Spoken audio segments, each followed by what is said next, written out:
It's been 14 years since Richmond sat on the bottom of the AFL ladder, but that's where the Tigers are right now, with results earlier today consigning Richmond to the absolute cellar. Round 13, 2010, the first year that Damien Hardwick was in charge at Richmond, the first year that Dustin Martin played in the AFL. That's how long ago it was since the Tigers were propping up the rest of the competition. But North Melbourne's win over Gold Coast today has consigned Richmond to that exact spot. And they face a Fremantle side that comes into this game tonight in red-hot form. They were oh so impressive against the Swans last week. Scraped home, but outstanding for 3 quarters of football. And they also want to climb back up, starting the round in 3rd. They've slid down to 5th. We do have that fascinating little stat that the only 2 sides that have beaten the ladder leaders go head-to-head tonight in Perth. Clint Wilden with you. Great you could join us on 720 ABC Perth, ABC WA, Sport Digital and on the ABC Listen app. There's so much at stake for both of these clubs. The Dockers want to frank last week's great effort with a win. The Tigers keen to claw themselves back off the foot of the table. Welcome to you. Welcome to you as well. Mitch Turner, hello.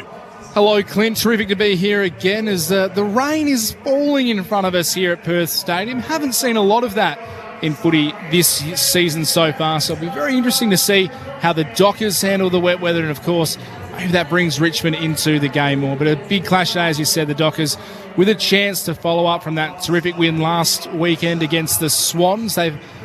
Dockers fans would hate me to say this, but they have had a tendency in the past to follow up big wins with disappointing losses at times. So this is a chance for them to cement that spot, and a milestone, of course, for their coach, Clint, Justin Longmuir. 100th game in charge as coach. He's got 3 finals in there. This will be his 97th game in the home and away season. So a really good chance for him to celebrate that. And he is on the right side of the ledger just heading into this game. He's had 50 wins, 49 losses if you include finals. Oh, no, 2 draws. 2 draws. So 50 wins, 47 losses, 2 draws. This is a chance to just stay on the right side. Couple of big ins for the Fremantle Dockers as well. Cox returns alongside Michael Walters. Davies and Walker go out. Cumberland is in for Dustin Martin, who I mentioned off the top, but disappointingly, though understandably, we don't get to see him in the West with his back issues. He's been managed for this game. Alongside us for the call, our experts, AFLW Dockers former captain, Cara Antonia, and All-Australian as well, and dual premiership player in Chris Waterman. Hello to you both. Big chance for Fremantle. So often we've had in recent seasons, the Dockers have had the ability to back up a big win and have been found wanting. They can't afford, if they're to finish top 4, to let this one slip. This is just a must-win game. With how Richmond have been performing, Fremantle just have to get this done. Good to see you, Cara. Clint, thank you, listeners. Yeah, it's an interesting one, and Mitch, you raise a really good point. Does the weather play a part in this? We know that the Dockers haven't been great in the wet on recent history, so it'll be an interesting game. They were obviously very impressive last week without their skipper as well. In Alex Pearce, they held up, and with Cox coming back into the lineup, I think that just boasts their stocks down back. But yeah, you're right. They need to back up last weekend's impressive win with another one in front of their home crowd tonight. Muddy, good to see you. Evening, everyone. Yes, we're all thinking the same. The nasty loss off a good win that Fremantle have been notorious for. I'm also thinking about the weather that brings that game. Fremantle are pretty good in the wet, but it also brings the game speed-wise back to a bit of a slog maybe. So that brings Richmond back into it. The thing about Richmond without Martin and all these new young guys is you just don't know what you're going to get, and that's the worry for Fremantle. So they're more than capable of getting this done on an average night tonight, I'm pretty sure, but just to consolidate what happened last week, they really need to fire up. Hear plenty more from our experts as we build up towards this game, how it'll all be won and lost. A couple of special guests to come. The Fremantle Dockers president will join us in the pre-game in about 10 minutes' time. Chris Sutherland will come in. First chance to have a chat with him here on ABC Sport. Looking forward to that. But let's head downstairs now. And Akash Vodadar, who I reckon wouldn't be all that thrilled about the inclement weather, but he's been okay so far. He'll be trying to stay dry as he's going to be joined by a special guest from the Richmond Football Club. Akash. Thanks, Clint. I've got Richmond backs coach Ben Rutt with me. Ben, welcome to a nice, wet, cold Perth. It probably reminds you of the conditions in Melbourne a little bit. Yeah, it does. It was bloody cold this morning and cold now and a bit of rain coming in. So, we'll acclimatise pretty well to these conditions. Do you talk much about the conditions and using it to your advantage, being something you might be a little bit more used to than Fremantle are? Oh, not necessarily to our advantage, but we certainly need to make some slight adjustments to our game. You probably can't use the ball as well, and there's probably going to be a few more contests. So some of those important things: keep your feet, keep the ball forward in front of you. They're all important things, and the surface is going to be pretty slippy for us tonight. So all those little things are going to be important. The Fremantle tall forwards, Josh Tracy, Jai Amos, Luke Jackson, are starting to find some real form together as the backs coach. How do you look at stopping their influence? Yeah, they certainly are. I mean, they're all of them are slightly different as well. Pretty mobile forward line, pretty dynamic. The half forwards are really dangerous as well. So, we've got Jacob Blight from a good Perth boy, and Miller, and also Broady's going to have to do a little bit of work on one of their tools as well. When they do play three tools, it's not all the time, but certainly pretty dynamic tools, but also at ground level as well. They're pretty dangerous. I'll send her upstairs to our experts, Cara Antonio and Chris Waterman. Hey Ben, Cara Antonio here. Good luck for tonight's game. You mentioned just briefly Jared Blight. He was solid down back, really impressive, and I thought he held his own last week. Have you found a player in this WA lad? Yeah, look, hopefully. I mean, he did really well. I mean, it's a big ask for him. He's only been in Melbourne a couple of weeks, and to put him on Harry Mackay and, against, him and Curnow as well. He had a couple of patches on Curnow as well. So, it's a pretty sharp learning curve for him. But, his temperament and the way he handled it, he prepared himself well. And, we were really pleased with what he was able to do. So, he's a mature age guy, and he's physically he's well built. So, it'll be a different challenge for him this week as well. But, we're really pleased with what he was able to do, and I think it's a good initiative from the AFL. I think it's another great example of the mid-season picks. If you do your work and you're able to add to your squad, and hopefully we've found a long-term player. And Noel Bolter, he obviously got pushed forward for Blighty coming in. He kicked the 3 last week. They usually say backs make the best forwards. What was his message going into last week and obviously tonight as well?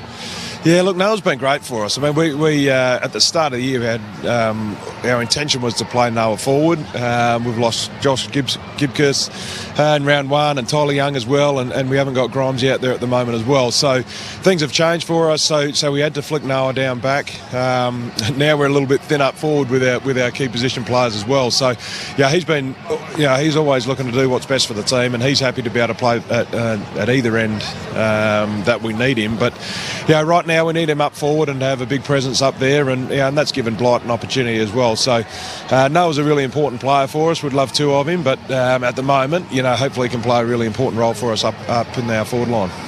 G'day Ben, Chris Waterman here, mate. Regardless of results this year, you guys as coaches would be pretty happy with some of the young talent that you've put out in the field this year.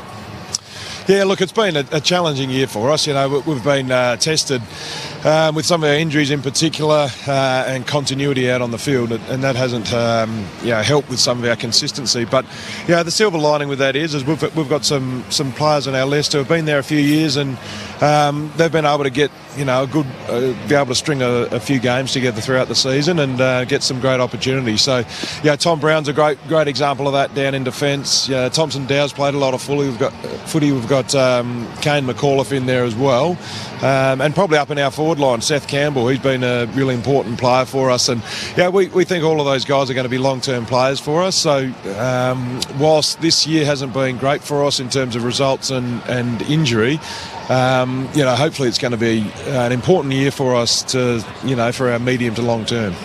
Ben, Mitch Turner here. Thanks for your time. Sam Lonergan had a chat to us on our program Extra Time during the week and told us on Jacob Blight that since he'd spent some time at Fremantle in the pre-season and in playing at Peel, that he's been able to give you some valuable insight into their structures and the way they go about it. Has that been the case this week? We have a little bit, yeah. I mean, he's spent a bit of time there, but we haven't tried to overload him too much. We've got our Oppo guys, and they're pretty disciplined in what they do, Freo, and they're pretty consistent with what they do. So he was able to give us a little bit of insight, but we didn't try and rely on him too much.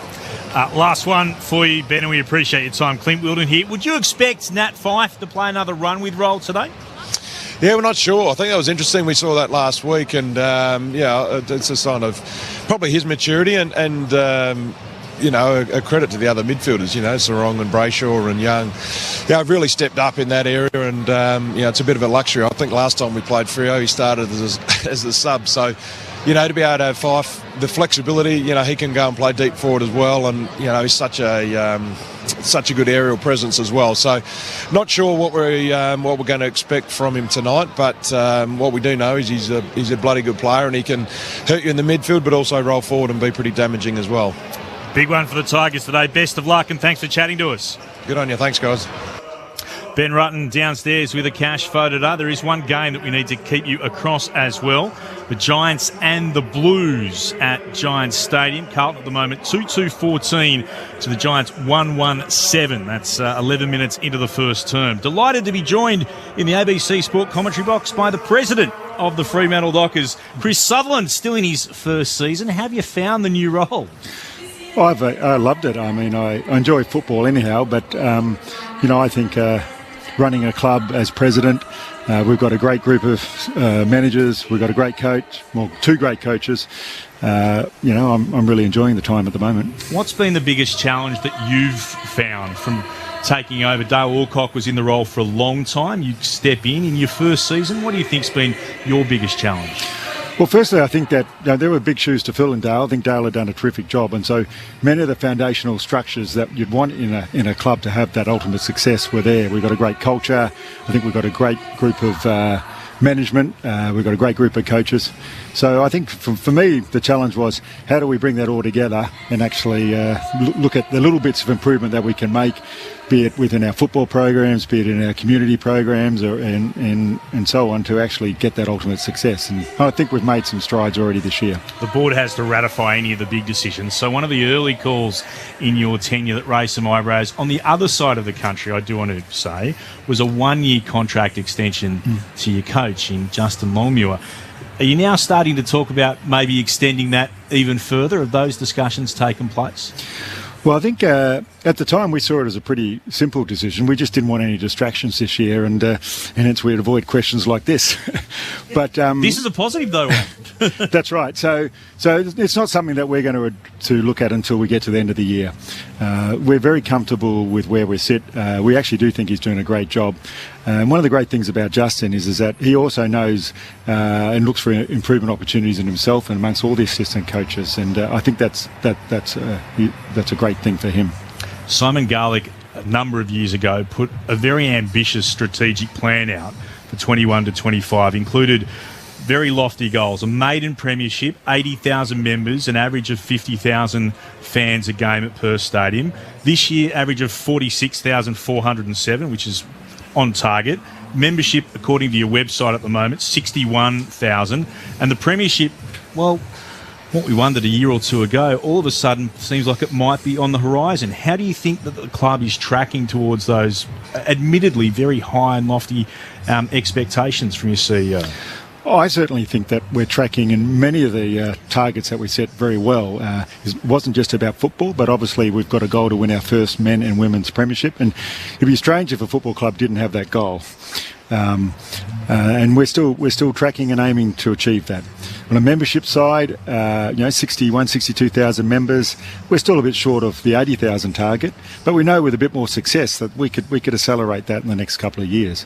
But when we think about our community programs, we've seen significant expansion across the state there. In our infrastructure, we're currently building the new elite women's change room facilities at Coburn, and we're working together with the state government, with the City of Fremantle and South Fremantle Football Club to develop Fremantle Oval as well. So many of the things that we talked about in that plan, I think, are on track actually. So you talk about Fremantle Oval. Do you still feel that you have a genuine link to Fremantle? You have the name, predominantly work and base yourselves out of Coburn. There's a nice agreement with the council down there, but do you still feel solid links to Fremantle other than just the name of the club? Oh, we absolutely do, and we work hard to make sure we continue that. We obviously play all our women's games down there. Our men train there one day a week or during the pre-season, and we often have hundreds of people coming down to training in the pre-season. When we bring any new player, male or female, into the club, we do an induction about the history of Fremantle, not just football, but actually what that town means. And really, it was the birthplace of trading, in Western Australia. I also chair the Fremantle Port Authority. I have a strong association with the city of Fremantle there as well. I think that we're very connected with Fremantle, and as a board, we want to make sure that continues. As controversies and stinks go, which we like talking about in football, the discussion about travel and what's fair and what's equitable has been one of the key points this year. Your coach has spoken about thinking it would be fair to have one more home game because of the travel burdens on Fremantle. Where do you as the president sit? Do you think that that's actually achievable when you go to the AFL? Well, we certainly think that when we think about inequity in the current fixturing arrangement, travel is the largest one that we can think that hasn't been addressed. We know it's no one's fault. It come out of a state-based home and away fixture, but we really do think it should be considered are you playing in your home state or you're playing away from your home state? And if you think about it like that, if Richmond play a Collingwood at the MCG, that really is a home state game for both those clubs. So we certainly think that it would be fairer and more equitable if there was a slight adjustment done to that, which really would occur by having, of 10 Victorian teams, one team every 5 years actually playing one less game in their state and playing that in our state. One for us, and then obviously equally for the West Coast as well. Just one follow-up on that before everybody else wants to ask a few questions. We're with the Fremantle president, Chris Sutherland. Clubs, though, sell their home games. They don't sell state games. How do you work your way around that and trying to sell that to the AFL? Well, we don't see it as a buying or selling situation. We just think this is an equity situation. I mean, we have a hard cap, we have a soft cap on the coaching staff, we've got trading, we've got all sorts of things to make the competition equal. This is the next thing that would actually assist, we think. Commercially, I don't think it's a bad result anyhow. We played Richmond at the MCG earlier this year and we had, I think, 30,000 people here. If it wasn't raining, we were going to get close to 50,000 tonight. So, I think that from television and from a commercial arrangements, it doesn't reduce the pool of money available in the competition. Do you think that you could go to these clubs? And I've been around long enough to remember when West Coast spoke to North Melbourne back when Danny Laidley now, but Dean Laidley was coaching them and actually offered to buy one of their games across here. Would you go to another club and say, hey, we can buy this game off you and you can make a guaranteed amount of money? No, we're not looking at it as a buying or selling. We're looking at it as being something that should be permanently fixtured to make the competition fairer.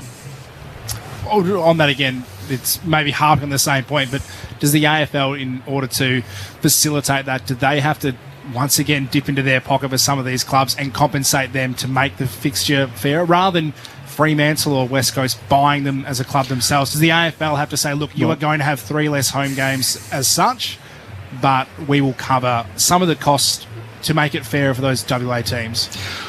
No, well, as I said, I don't think there's less revenue in the game as a result, right? So I think that's something that can be worked out a bit after the fact. I mean, the basic principle is that there should be more fairness in the competition. Both the West Australian teams travel about 58,000 kilometres a year. The teams that are based in Victoria travel 10 to 15,000 kilometres a year, and you can equate that to the number of days away. I mean, we're going to be 28 nights away this year. I think it's quite an impact on high performance of a team. And similar to that, Fremantle is still, in the scheme of things, a very young club. When you're looking at some of the clubs over in Victoria who've been around for such a long time in somewhat of a similar path, are you comfortable with how much financial support some of those clubs get compared to a Fremantle who has managed to build themselves up in WA, stand on their own 2 feet, do very well financially, kind of in comparison to some of those clubs? Are you comfortable with how much support some of them get and they aren't forced to stand on their own 2 feet? Look, I think that ultimately we accept that we're in an 18-team competition, and 10 of those teams are based in Victoria, and there's different commercial outcomes and arrangements at stadiums, opportunities and so on. So to some degree, to keep the competition equal, I think there is a bit of give and take. You wouldn't have minded getting some of the support for those, again, around when Fremantle first came into the competition. Some of the support that the expansion clubs have had of late. I think it would have been helpful at the time. Very helpful. Rather than writing out a cheque. And then just one more from me. It's the club's 30th year. It seems like there hasn't been a lot of celebration made of it. Has that been a conscious decision by the club, given, without any disrespect, a lack of the ultimate success in that time frame, and not that much to celebrate in terms of you've never reached the peak? Well, I think we've still got, quite a few months of the year to go, so there is still some things that will come to bear. But equally, I think that we've wanted to focus on what we can achieve this year, and I think that our fans and members will support us even strongly if we can go further than maybe we've gone before. So, Chris, Alex Pearce, obviously a nasty injury the other week here at Optus Stadium. I saw him training this morning. He looks eager to get back in. Yeah. I know there's been a lot of discussion in the past across, I suppose, the AFL around players having an influence on whether or not they can get back on to the field or when they can get back. How much say does the skipper have, because I know he's eager to get back, on when he will return?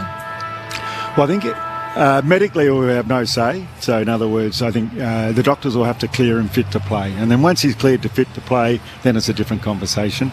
I just saw him in another suite about 20 minutes ago, and you're right, he looked like he was ready to play.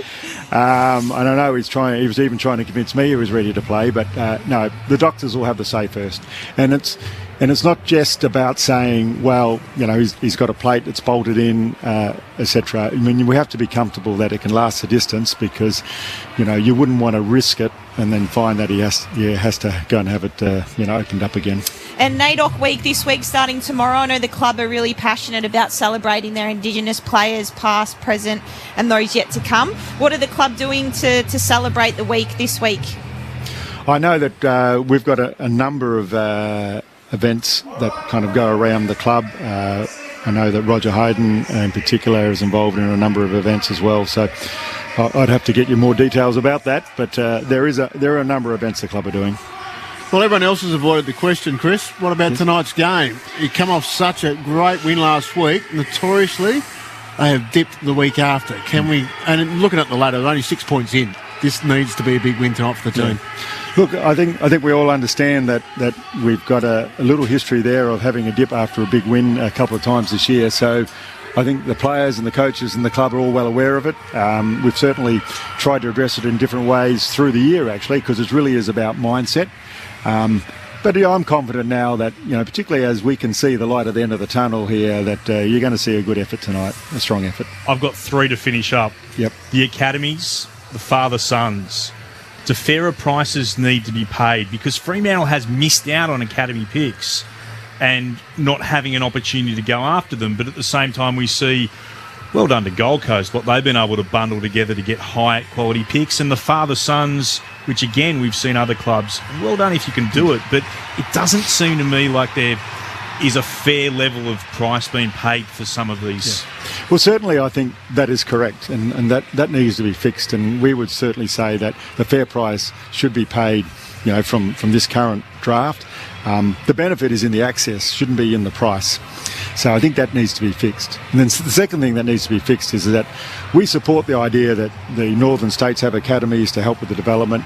We believe in the NGA programs to create greater access to people from different multicultural backgrounds that might not have their access.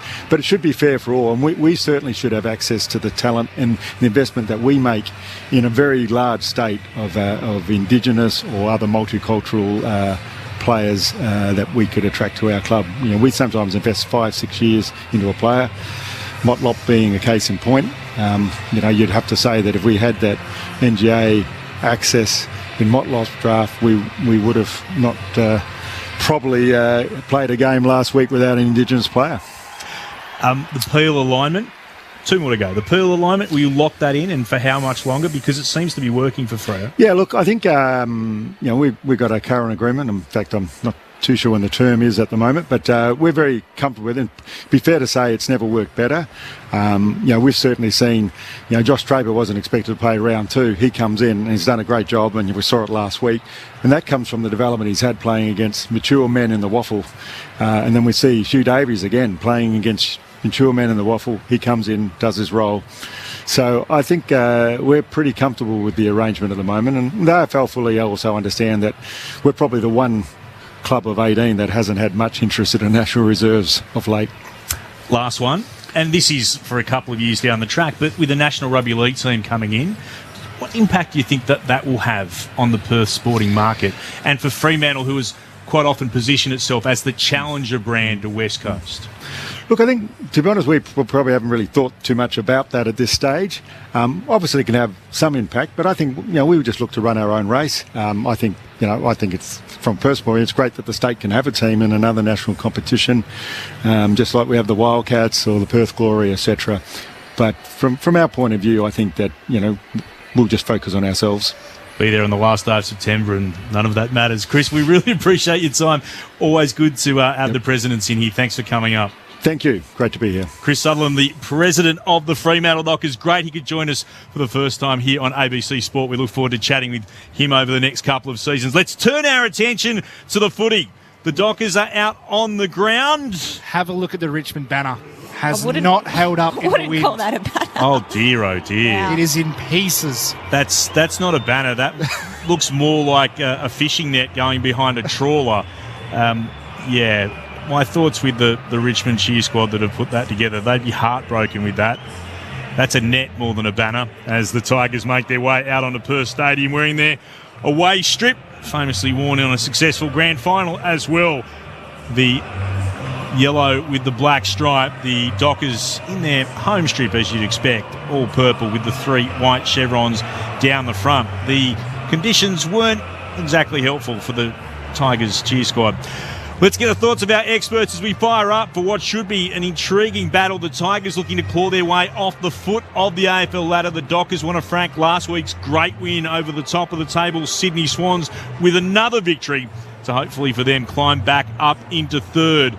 Let's get the thoughts of our experts. How does it all play out? Who goes to who? Do we see Nat Fyfe in another run with roll? Let's get the thoughts of Cara Antonio and Chris Waterman on ABC Sport. Well, I was surprised that Sonny Walters is starting off the ground in the sub role because of the conditions actually favours him and his style of play. So, a bit surprised. I'm not sure how long he'll be sitting there for if it does come down, and it could be an awful night later on as the game unfolds. So, but are we seeing Liam Baker play at his future home ground? Who knows? They'll be pretty desperate today after seeing North win Richmond, I would have thought. So, I'm expecting a pretty tough old game here tonight, Cara. Yeah, you make a really good point. Conditions will play a factor, no doubt about that, as the game progresses. For me, we're up, we've got the number 1 clearance team in the Dockers up against the 18th clearance team in the Tigers. So if they want to have any chance of, I suppose, having any part to play in the outcome of this game, the Tigers need to win it at the source. They need to get busy. They need to get their hands dirty inside. Obviously, Nankervis will play a part in that. He was really good last week. But Sean Darcy coming into some great form off the back, obviously, off a couple of injuries this year. But Caleb Sarong, for me, is the one to watch. Do the Tigers send someone to him?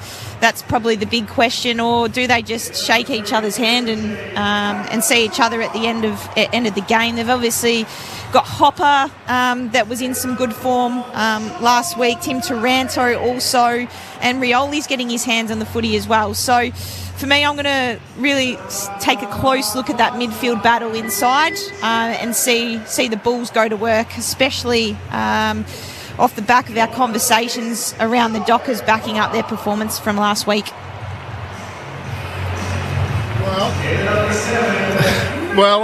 With Darcy and Nankervis in the ruck, that's going to be interesting. So they have to win it at ground level because Big Nank sort of takes out the advantage that Fremantle have with the ruckman. So it's got to be at ground level. And you're right, the Fremantle mids have been fantastic, and the mids in the Richmond side have changed dramatically over the years. Obviously with no Martin, Cochin and the like. So they're probably pretty young. Taranto will be in there about. So, and I guess Baker's going in there. Looks like he's going in to do some work there now. So that's still a pretty formidable starting point. So, yeah, it's just going to be an interesting game. I'm hoping Fremantle win so they can really consolidate their spot, not just in the top 8, but have a crack at that top 4 position. But this is not going to be easy. What I was interested with last week, and we know that this has been the brand that Fremantle like to play, the run-off half-back, generating score from half-back. But last week they generated 62 of their 99 points from the defensive half of their ground. So I think if I was the Richmond coaching staff and playing group, it's all about delivery and forward connection, how we get the ball inside forward 50 and how we nullify or stop, I suppose, the aerial dominance of the likes of Ryan in the air. Draper was fantastic. I think he had 11 intercept marks or intercept possessions last week. So for Richmond, they really need to, again, win it at the source, but then find that connection. Boltar, we spoke to Rutten prior to the game about his influence up forward, but they need a couple to stand up. If they can't mark it, bring it to ground and get your smalls involved. The Fremantle, how big is the inclusion of Brendan Cox? He played half a game in the Waffle reserves and he played a lot more minutes in the seniors in the league last week at Waffle level for Peel Thunder. Now back into the side. So still hasn't played a lot of football since he missed from round 1. How big an inclusion is that for him? And do you think if it was without disrespecting Richmond, an opposition with a much tougher forward line, a Carlton or something, for example, he'd be ready to go on those big matchups? There's obviously no Tom Lynch today for Richmond, which makes a big difference. No, I'm just worried about his fitness because these type of games, you're falling over a lot, you're on the ground, and it can take a lot out of you a lot quicker in a game of footy when it's in the wet. So I'm just concerned about that side of it. Does he blow up in the third quarter? And that Sonny Walters for Cox is not the swap you're looking for. Given Draper, as you said, Cara, has been really good the last few weeks, and especially against Sydney last week. Was there a need to rush him back of sorts? I mean, half a game in the Rezzies, most of a game in the league side, and then straight into the AFL team after a fair layoff? You've got to be in the match committee and find out the reasons why. It's always difficult, and there's probably a good reason for him to be in. But I'll also go back to Cara's point with the points from rebound. But it's so different playing the SCG to this ground because you can score. You can get the ball at half back, have a couple of bounces and put it over the fence. So it's very different. They're going to have to try and get their score sources, as Cara said, from the midfield. Been a rainy day. The build-up to this. Overcast skies as we made our way in. Lights now in full effect at Perth Stadium. Score check for you for the other game between the Giants and Carlton out at Giants Stadium. And the Blues by 39 points, 33 minutes into the first. So closing on quarter time. Carlton 8-4-52 to GWS just 2-1-13. Just repeating again, the Blues by 39 points. Dockers warming up to the right of our broadcast position. The Tigers down beneath our position on the northern wing. We might head downstairs a little bit earlier because there's been plenty of chat again about the surface and how does it look to where you happen to be. Akash Fodadar's been strolling around. What's it look like, Akash?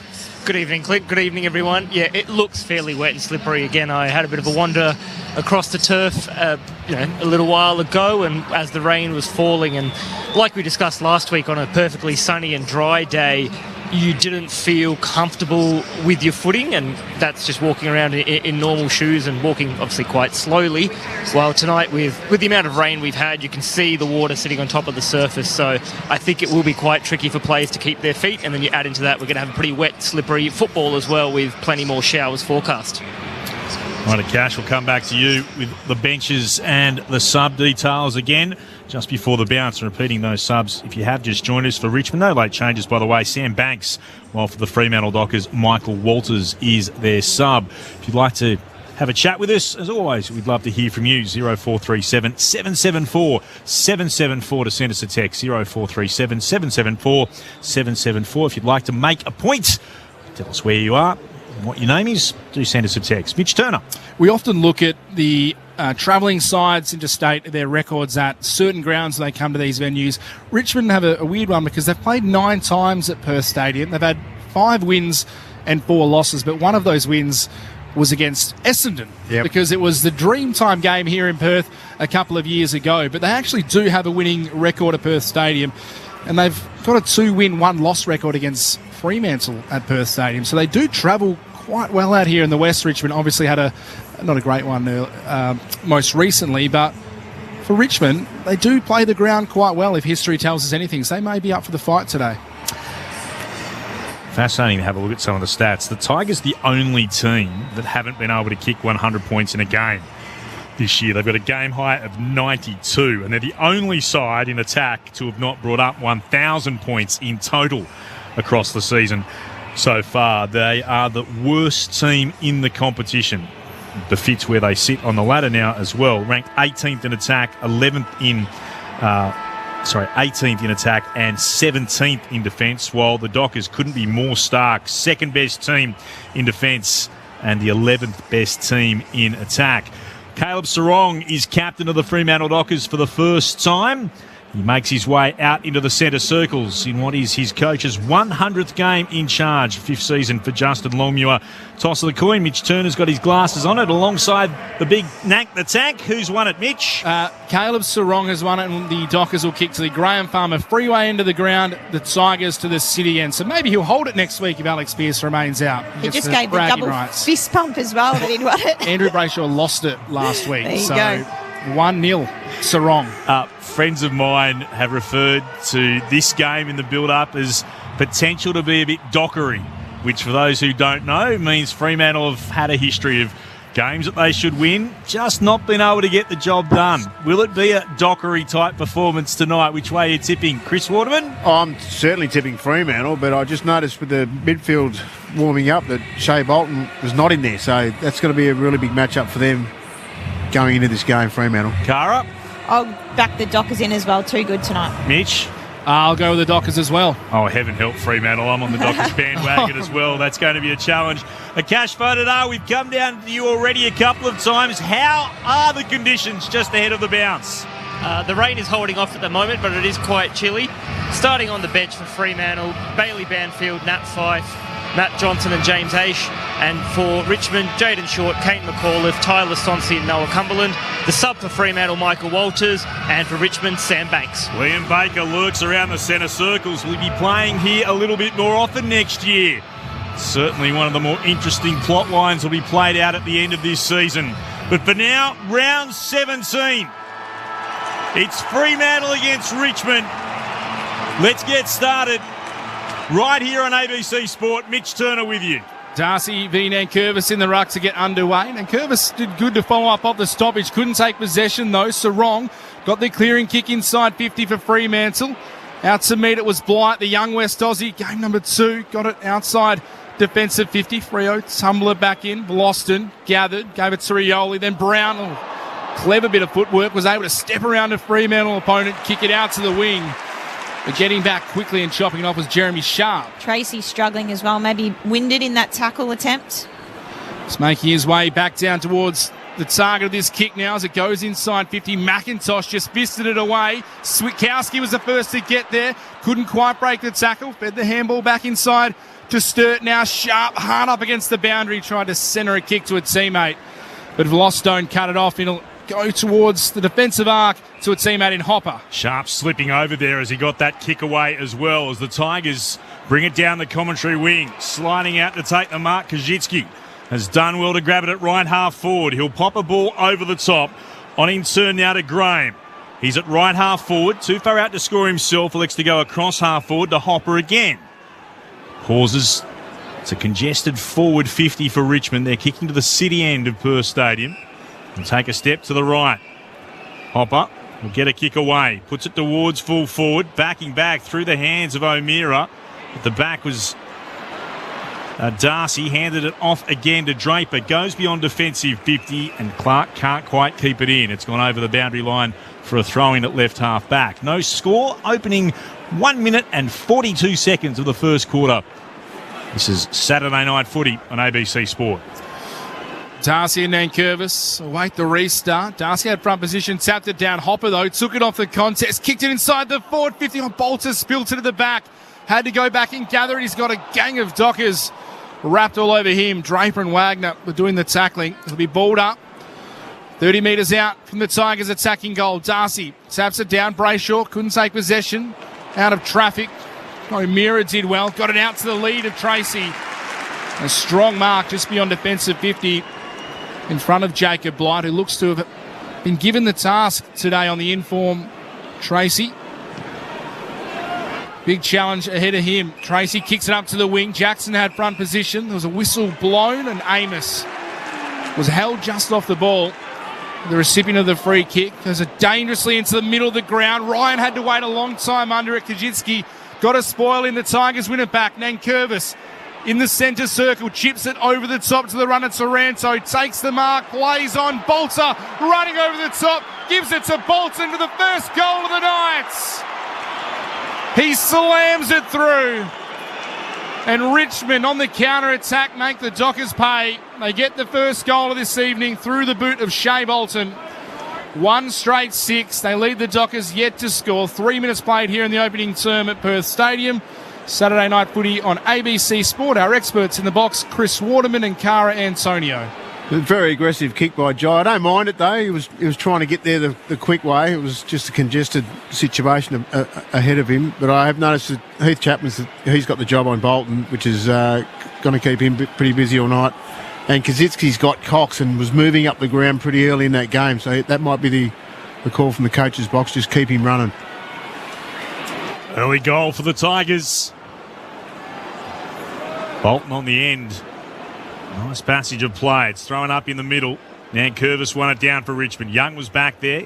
Got a hand pass back to Darcy and then on to Sarong. Kicks the Dockers towards centre half forward. Vlosten knocked it down. Got it to Rioli. Now to Taranto. Tigers with it through Brown across half back. The kick to the logo. Southern side. No one can take a mark. Sarong's back there for Freo. Hands it to Clark. Just inside the centre square. Not a great kick. Young did well to gather. Handed it off again to Wagner. On in turn to Clark. And that's a good kick. Out towards Frederick in space. Couldn't take the mark one-handed. Had time to gather again. Kick towards left half forward. There's Jackson. Marks and plays on. Kicks inside and can't quite find Amos, who couldn't mark. Down behind him, Taranto. Look to move it towards right half back. Boston for the Tigers. Now Miller will come down the wing. Kaczynski slid low, couldn't take the mark. Cox for his first possession, back into the team. Kicks it inside the forward 50. Amos climbed over the top of Jackson, couldn't mark. The Tigers deep in defence. Rioli, interesting handball backwards to Broaden. 3-time premiership player retreats further back inside defence to 50 to Brown. Now out to Velostone, who kicks it out to the wing. Dockers have the outnumber. It's a good kick though. Ralph Smith is able to take the mark opposed to Sharp. Has it just backward of centre wing. Decides to run around. Kicks it long, looking for a target in Bolter. Coming across in the long sleeves was Chapman, but Bolter was held, so the Tigers win the free kick. Go quickly. There's a player on in the forward 50, and it's the captain in Nankervis. Snuck forward on Sean Darcy, found some space, and the kick was good enough by Bolter to hit his fellow big man. He'll go back from about 35 to 40 metres out, a slight angle to the left. Five inside 50s to 4, and Frey haven't looked like scoring at this point in time, so lack of forward connection there, but just great work rate from the big fella. Needs to go back and slot this one. It's been in terrific form of late. Has the Richmond captain. Normally a beautiful kick of the ball, and he sends this straight through the middle. The Tigers have the opening 2 goals. Nankervis gets the second to add to Bolton's first. They lead 2 straight 12 Richmond. Fremantle yet to score. 6 minutes played in the first quarter here at Perth Stadium, round 17, AFL action on ABC Sport. Perfect start for Richmond to keep the crowd quiet, to get the early score on the board, which they've done. So it's good work by Nankervis, pushing hard on Darcy. It's not his one would Sean Darcy's with his tank, but the big Nank got him forward and caught him out then. What a start for the Tigers. The captain knew it too. A little fist pump after kicking the goal. Nankervis, 3 disposals, 2 hit-outs, 1 major to his name. They're up by 12 points. Freo yet to score. Thrown aloft again. Darcy got the tap, goes to ground though. Nankervis tried to shovel it forward. Only went as far as Young, who was dispossessed. He lost it. Tigers continue to push forward. Chapman over it, tackled immediately. Graham got him. Wrapped him up across centre half forward for Richmond. Umpire picks up the footy. They're in the light blue tonight, the officials. Off the restart, it comes down to Sharp. Kicks around the body towards the southern wing. Chance to be taken back there by Brown. Has the mark just shy of the logo. Moves it short inboard. And look to build again here. The Tigers through Short. Short goes right back to centre half back where they can start once more through Blight, the West Australian, in just his second game, and he'll move it again towards right half back to Short. Now he comes to Miller between right half back and centre wing. Jackson stands on the mark. Miller takes a couple of steps and he can kick long and high towards right half forward, floating in from the side. That's a fine mark in the end to Cumberland. Into the side this week. He kicks towards full forward. Decent battle here. Off hands. Taranto tried to get to it. Stands over the top of it. Looks to burrow his way forward. It's been locked in here. Ryan and Draper affecting the tackle. Ball up in the goal square. Attacking side of the ground for the Tigers. Tigers pressing again. Darcy knocks it down dangerously. Sharp was able to gather. Handball over the top to Clark. Takes a bounce. Now a second as he runs beyond defensive 50. Now a third. Kicks down the wing long eventually, looking for a target in Amos. Blostone got back to put pressure on. Umpire said he did it legally. Did well, Blostone. Got to his feet. Gave it to Blight. Now Brown running across defensive 50. Kicks it wide to McIntosh. Couldn't take the mark. O'Meara there to pressure him as he kicks around the body, standing under the ball. There's Heath Chapman in those long purple sleeves as he kicks dangerously now into the middle of the ground. The Dockers want to move it quickly in transition. Young was able to take it, give it to Switkowski. Now the handball to Johnson. Kick inside the forward 50. Tracy got a bit of space out the back. And the kick was good from Johnson. Was able to find the target. Tracy got away from Blight. Will go back, have the set shot from about 15 metres out. 45-degree angle to the right. Just turnover there. Probably wasn't the right decision. Had Miller inside to handball and Dockers pounced on that, came straight through the corridor. Lovely bit of mid-forward connection to Tracy. He's kicked a goal in every possible game this season, Josh Tracy, one of only 3 players to do it, alongside Charlie Curnow and Jesse Hogan. 30 goals for the year, he makes it 31, and Fremantle get there first. Tracy puts it through. The Dockers now 1 straight 6, the Tigers 2 straight 12. We've played almost 10 minutes in the opening term. Fremantle finally get one back. Mitch Turner here alongside Clint Wielden for ABC Sport, our experts, Cara Antonio and Chris Waterman. Yeah, it was a good call by Cara. McIntosh just had to give that handball off, and they then go over centre half forward and back inside 50. But it certainly looks like Nankervis is going to run Darcy here. He's pushed forward a couple of times on him early and try and create some problems for him on the scoreboard.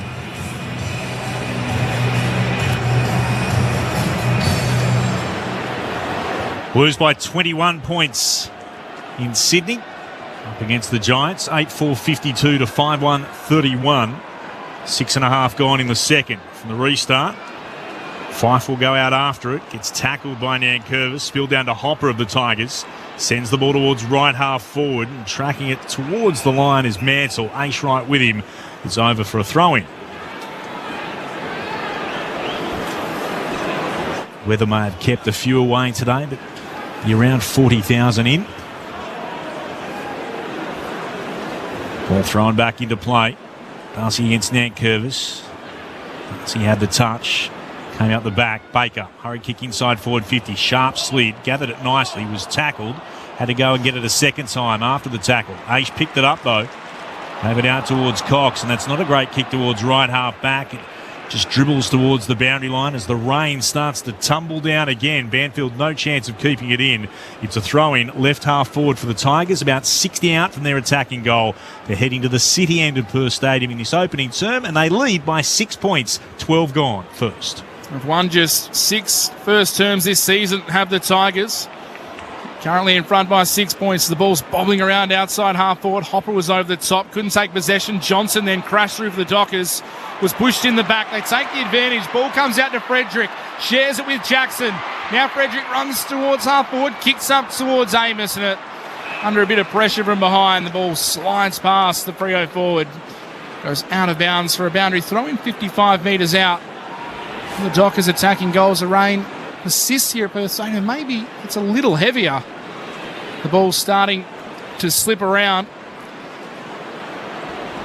Ball spun back in. Nankervis v Darcy. Darcy tapped it down. First hands on it though for Richmond was Hopper. Gave it straight to Clark. Little pirouette out of trouble, kicks it towards the top of the square. Big pack flies. Vlostone had a fresh area of the fist, comes out to Miller. The kick off the side of the boot goes spraying into the fifth row of the stands. And it was inside the 50. It goes out of bounds about 45 metres out. And Heath Chapman, of all people, has the ball for the Dockers. He stands right up against the fence. Will have to kick from right on 50 on the junction at left half forward. Has got just one goal for his career. Heath Chapman make it two. Terrific finish from the young Docker. And they draw level. The Dockers 2 straight 12. So too the Tigers. 13 minutes played in the opening term. What a terrific finish from Heath Chapman for goal number 2 for his career. Great kick from a defender. Just had more time there. I think it was Miller. Just came off the side of his boot. Probably could have driven the legs, taken a bit of grass and went long down the line. Created a bit of a stoppage, but Heath Chapman, defender turned forward for a split second there. Really nice finish. Right tight on the boundary. It's one of those nights where it's a defender's nightmare. You can't be looking for a lace-out ball as a forward. As a midfield or defenders, it's just got to be chaos balls because it's just so hard to defend. That's a top shelf finish from Chapman. Slippery conditions. We've seen other players fall over. Went back and nailed the kick. Richmond from the restart. Hopper put his head over it. And sticking his boot out, Jackson actually got Hopper on the hand. It's hurt him. The ball ricocheted out towards the logo. Amira moves it forward to Banfield. Moves it on quickly, putting into the left forward pocket. Tracy got away from his opponent, takes the mark. What? Did he slip over in the process? Nonetheless, Tracy's been able to take the mark deep in the left forward pocket. He can have a shot at goal from about 30 out. He won't have to get too much body work on him tonight because there will be slipping over it, and I think the defender on that occasion did. So, a nice easy one for Tracy, and hopefully he can put this through and get Fremantle in front. Better angle than what Chapman had a few moments ago. He's a bit closer. Right behind the kick. Doesn't miss. He's got 2. And Fremantle respond after Richmond kicked the first 2. They've got the next 3. And the Dockers hit the fronts. 3 straight 18 to Richmond's 2 straight 12. Freo by 6 points. 15 gone into the opening term. This is Saturday night footy on ABC Sport. Clint Wilden alongside Mitch Turner. Our experts, Chris Waterman and Cara Antonio. Just watching the replay, there was a little bit of bodywork from the big kahuna. Probably the surface didn't help Blight at all. Lost his footing, but you've got to make the most of your opportunities on a night like tonight when the weather may get worse. When you've got a set shot, it needs to go through. And Josh Tracy, fantastic finish. He's been in red-hot form. I know we've spoken about him all season. Really playing his role up forward for the Dockers. Terrific kick from Tracy following the Chapman effort as the ball's back in the middle. Jackson gives it to Young straight out the front of the stoppage. His kick though was smothered by Rioli. Ricocheted back to Young. This time has to go on the right boot. Amos couldn't take the ball, flying through the Tigers, and Pimper holding the ball at the bottom of the pack, coming through with pace. It looks to be Brown. It is. Was taken immediately in a tackle by Jai Amos on the follow-up, and pretty hot at first look on the whistle was the umpire. It didn't seem to be a huge amount of time afforded to Tom Brown as we see the replay. Cara, Chris? He had none. I just think on a night like tonight, that's That's harsh. That is very harsh, but Jai disagrees. Jai Amos has the ball. Tight angle in the right forward pocket. The left footer comes in. And he pulls it away to the right. So the first blemish from either side tonight. The Dockers move to 3-1-19. The Tigers are 2 straight 12. A 7-point margin, 17 minutes played. First term here at Perth Stadium. It's very heavy still, the rain. Blues have seen their lead evaporate. They're now in front by just 9 points. 8-4 to 7-1. 13 gone in the second. As the Tigers moved it to the outer side, but Clark was able to get it for the Dockers. Kick towards Amos at right half forward. Ricocheted off him. Ralph Smith picked it up. Hand passed it straight to Clark. Docker was delighted, gave it to Sharp, lost his footing, couldn't get boot to ball. Miller tries to pick it up. It's very slippery out here at the moment. Slap back, and then Brown was taken in a strong tackle by Amos. Ball ricocheted away. Tigers just kick up in the air and hope for the best. Underneath it was Ryan. Got it out again to Young, now to Sarong. On in turn to Wagner. Just stepped inside the tackle of Ralph Smith. Worked it to Brayshaw. Brayshaw comes towards Johnson. Has to wait. Contest there provided by Broad. Got it down. Might have been taken high by Jackson. Umpires say play on. It moves towards centre wing. Rioli kicks towards right half forward for the Tigers. And he finds Bolter, who marks about 70 from goal. Oh, Bolter waits for numbers to flood forward. Normally a thumping kick of the ball. Takes something off it this time. Kicks to the pocket. Jackson flew from the side. Couldn't take the mark. Wagner pushed Cumberland off it. Ryan gets back and just sinks the slipper into the belly of the ball. Tracy came out, made a contest. Couldn't take the mark. Rioli eventually gathers. Handball to no one in particular. Blight went back and got it. Gave it to Rioli under pressure. Got it to Short. His kick back deep inside 50 again. Right in front. Flying for the mark is Kajitsky. And taking a ripper in the conditions. Two hands, arms up, extended, under pressure. With players slipping all over the place. That is a great grab from Jacob Kajitsky. You can see already players are hunching over with hands on knees. It's going to be a very, very taxing game tonight. Just 5 goals of the season in 6 games. After coming across 48 games for Hawthorn. It's a chance to cut the margin back to a single digit as Kajitsky comes in and the kick is awful. Slips out of the hand, slips off the boot, out of bounds on the full.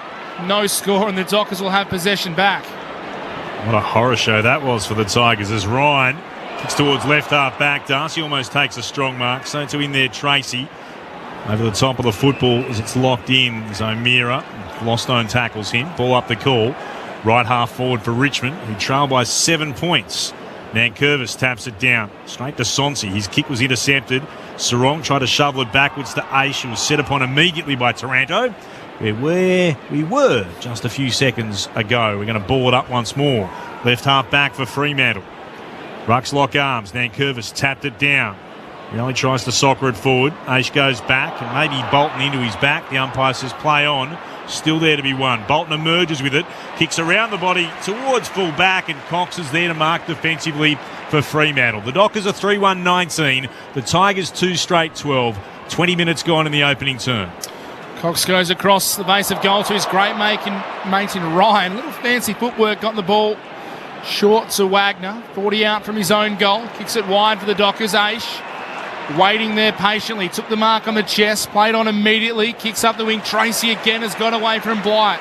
Has the ball on the centre wing logo. Kicks it inside the forward 50. Doesn't favour any Docker. Ralph Smith came through. Made a good contest for the Tigers. It spilled out to Young though. Gets it to Banfield. On the left boot from 40. Can't keep it straight enough. He pulls it across the face of goal. A minus score. The Dockers 3-2-20. The Tigers 2 straight 12. Almost 21 minutes played in the first term. Tigers bring it back from the right back pocket. From Miller to Short. Another uncontested mark to Hopper. Hopper will go back inboard with the kick. Not long enough to be a mark, so Voston's forced to play on. Moved it quickly to Hopper again. He stabs a pass Short. He's able to hit Bolter on the chest. Waits for a player running by. Short receives the hand pass. Heads towards right half forward. Going up, Kajitsky couldn't mark. Still there to be won. Wagner tracking it back inside his defensive 50. Gathered it, then lost his footing, but he'll get the free kick. It's a little push going against the Tigers. And Wagner will have it. Pop it towards the big fella in Darcy, who marks at left half back for the Dockers. They lead 3-2-20 to 2 straight 12. Fremantle over Richmond. 21.5 gone in the first. This is Saturday night footy on ABC Sport. Darcy's kick up the wing went over the head of Miller and Amos. Rioli the first back to get to it for the Tigers, and his kick out of bounds on the full. Another mistake from Richmond in their back half. The Dockers will have the ball back with Banfield. Has the ball on the boundary line, chips it over the top to Andrew Brayshaw. Has it 55-60 out from home. Coming up for just his second disposal. So far, Andrew Brayshaw kicks it up towards the target of Tracy, floating across. Taking the mark was Brown. Terrific job from the young man, but no, a whistle has been blown. It was a terrific defensive effort from Brown, but Tracy was being held. And I hate to say it about the second game of Jacob Blight, but he has got his hands more than full with Josh Tracy. Oh, the replay didn't have a lot in it, Cara and Chris. I think held his arm, so limited Tracy's ability to mark. Not much in it. Didn't need to do it. It was a 4v1. Lining up for goal number 3, Josh Tracy steers it home. He's got 3 already. The Dockers have 4. 4-2-26 Fremantle. 2 straight 12 the Tigers. A 14-point margin. Richmond kicked the opening 2 goals in the first 6 minutes. Since then, it's been all Dockers. Mitch Turner here alongside Clint Wilden for ABC Sport. Our experts, Premiership Eagle, Chris Waterman, former Dockers All-Australian, Cara Antonio. Yeah, look, he's been a revelation, Tracy, this year. He's taken a lot of heat off the other forwards that everyone was expecting things out of, but it's just a fantastic start. Three goals early, and that's the second free kick Richmond have given away inside 50 for 2 shots on goal. So they've just, as Cara called, there was 3 on 1. There was no need to do it. Had him covered. Just got to open your eyes up a little bit. 33 goals for the season now for Tracy. And the restart comes out the side, and Nankervis will go to try to gather. Darcy tackles him. Ball been locked in. Umpire says we'll ball it up. Eventually it'll come back to the umpire. Throws it straight up into the air. Darcy in the better position. Bounces out towards Fife though. Gets a kick towards right half forward. Tracy lets it run by. Tries to scoop it up against Miller, who goes to ground and slaps it inside forward 50. Here's Banfield. Can't pick it up cleanly. Blostone tries to as well. He slipped away from it. Comes out the side to Rioli. Was able to get it to Miller. Now to Taranto, to Ralph Smith for the Tigers. Under pressure. Poor kick only as far as Young. He couldn't deal with it either. Still the Tigers slap it back inboard. Hopper went over the top of it. Johnston picks it up. Got it to Darcy for the Dockers. Kick inside forward 50 through the hands of Miller. Back there's Brown. Swept it back to Broad at fullback. Has it for the Tigers. Looks for an option. Goes hard up to the boundary. Big collision. Johnson one way, Bloston the other. It's off hands and over the boundary line for a throw-in. They're both okay. Both just having eyes for the football. That was a crunching hit as they both tried to win it. Johnson up, got hands to it.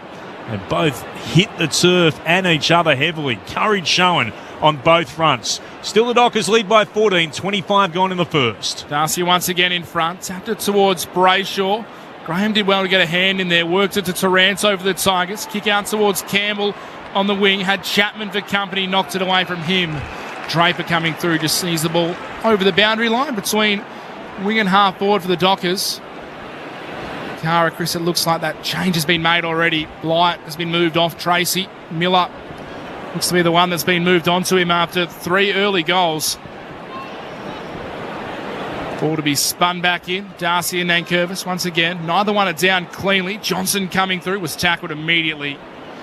And they'll ball it up this time. Still in between wing and half forward, out of sight of the ground. Dockers hold that 14-point lead. This time Nankervis just slaps it into space up the wing, trying to get it to Cumberland. Coming the other way though was Ryan, immediately tackled as well. We'll have another restart. 26 minutes played. First turn, the Dockers lead by 14 points. It's thrown up. Nankervis went to ground. Darcy stayed up, tapped it forward. Young then soccers it forward for Fremantle to Jackson. Hands it off to Brayshaw. Stepped inside 1. Hand passes to 5. Hand pass again to Switkowski. Quick hands to Jackson. Spun out of trouble. Here he is. The dangerous Bailey Banfield. But on the goal line it stops. They got right back there, Miller. Like a goalkeeper. Blocked it. Gave it to Vlostone. Sent it beyond defensive 50. Aish marks for Fremantle. Aish will kick it back towards the hot spot. Flying was Jackson. Safe enough that time. Blight was able to take the mark behind him. He's got it at right fullback. Fremantle 4-2-26. Richmond 2 straight 12. 27 gone in the first. Kick out to the wing. Flying high from behind was Kajitsky. Took another good mark. Got it to the run of Hopper. Short kick inside the centre square to Bolter. Now looking for a target deeper inside the forward 50. Puts it out in front of Mansell. Has to deal with 2 Dockers. The first one there is Chapman, and he buries him into the turf and out of bounds. Had little chance, did Mansell. And Heath Chapman turned it from little to none as he smashed him over the line. It'll be a boundary throw in. Still inside Tigers territory though. Ball spun back in. Darcy and Nankervis. Nankervis lost his feet. Darcy got it to Fife, then to Johnson. Horrible kick off the side of the boot. Ends up favouring the run of Sturt, who tries to keep the ball in, but it ricochets off the body of Blight. It'll go out of bounds in front of the Dockers bench for a boundary throw-in. That lead still 14 points. That was actually very clever from Sturt. He's tried to tap it into the legs of his Tigers opponent, looking for a deliberate out of bounds on the full. Didn't quite get it to come off, but smart thinking. And Curvis tapped it down. Came to Graham. He was tackled, lost it. Brayshaw with it now for the Dockers. On in turn to Wagner. 1-on-1 inside, forward 50. It goes in the direction of Banfield. Vlosten did well in front. Hand pass, though, to no one in particular. Banfield went back. He gave it to Tracy. Pops a hand pass now to Sturt. Steps inside Blight. Sends it towards goal, but misses right. A minor score. 4-3-27 the Dockers. 2 straight 12 the Tigers. 28 gone in the first. Trying to be the ultimate team man then, Tracy. I think he should have just put his 4th on the board. He had so much more time than he even realised. Josh Tracy. Another minor score for the Dockers. Miller this time, tasked with kicking duties for Richmond. Kicks it out to the wing. Cox over the top. Fists it away from Kajitsky. Ball's out of bounds right below our broadcast position on the wing. Players gather around the contest. Hopper and Fife stand alongside each other. So too Darcy and Nankervis. Nankervis tapped it down towards Hopper. Fife managed to knock it away from him. Taranto, his kick was straight into the legs of O'Meara. Ricocheted to McIntosh. Then Rioli, clever handball over the top to Graham.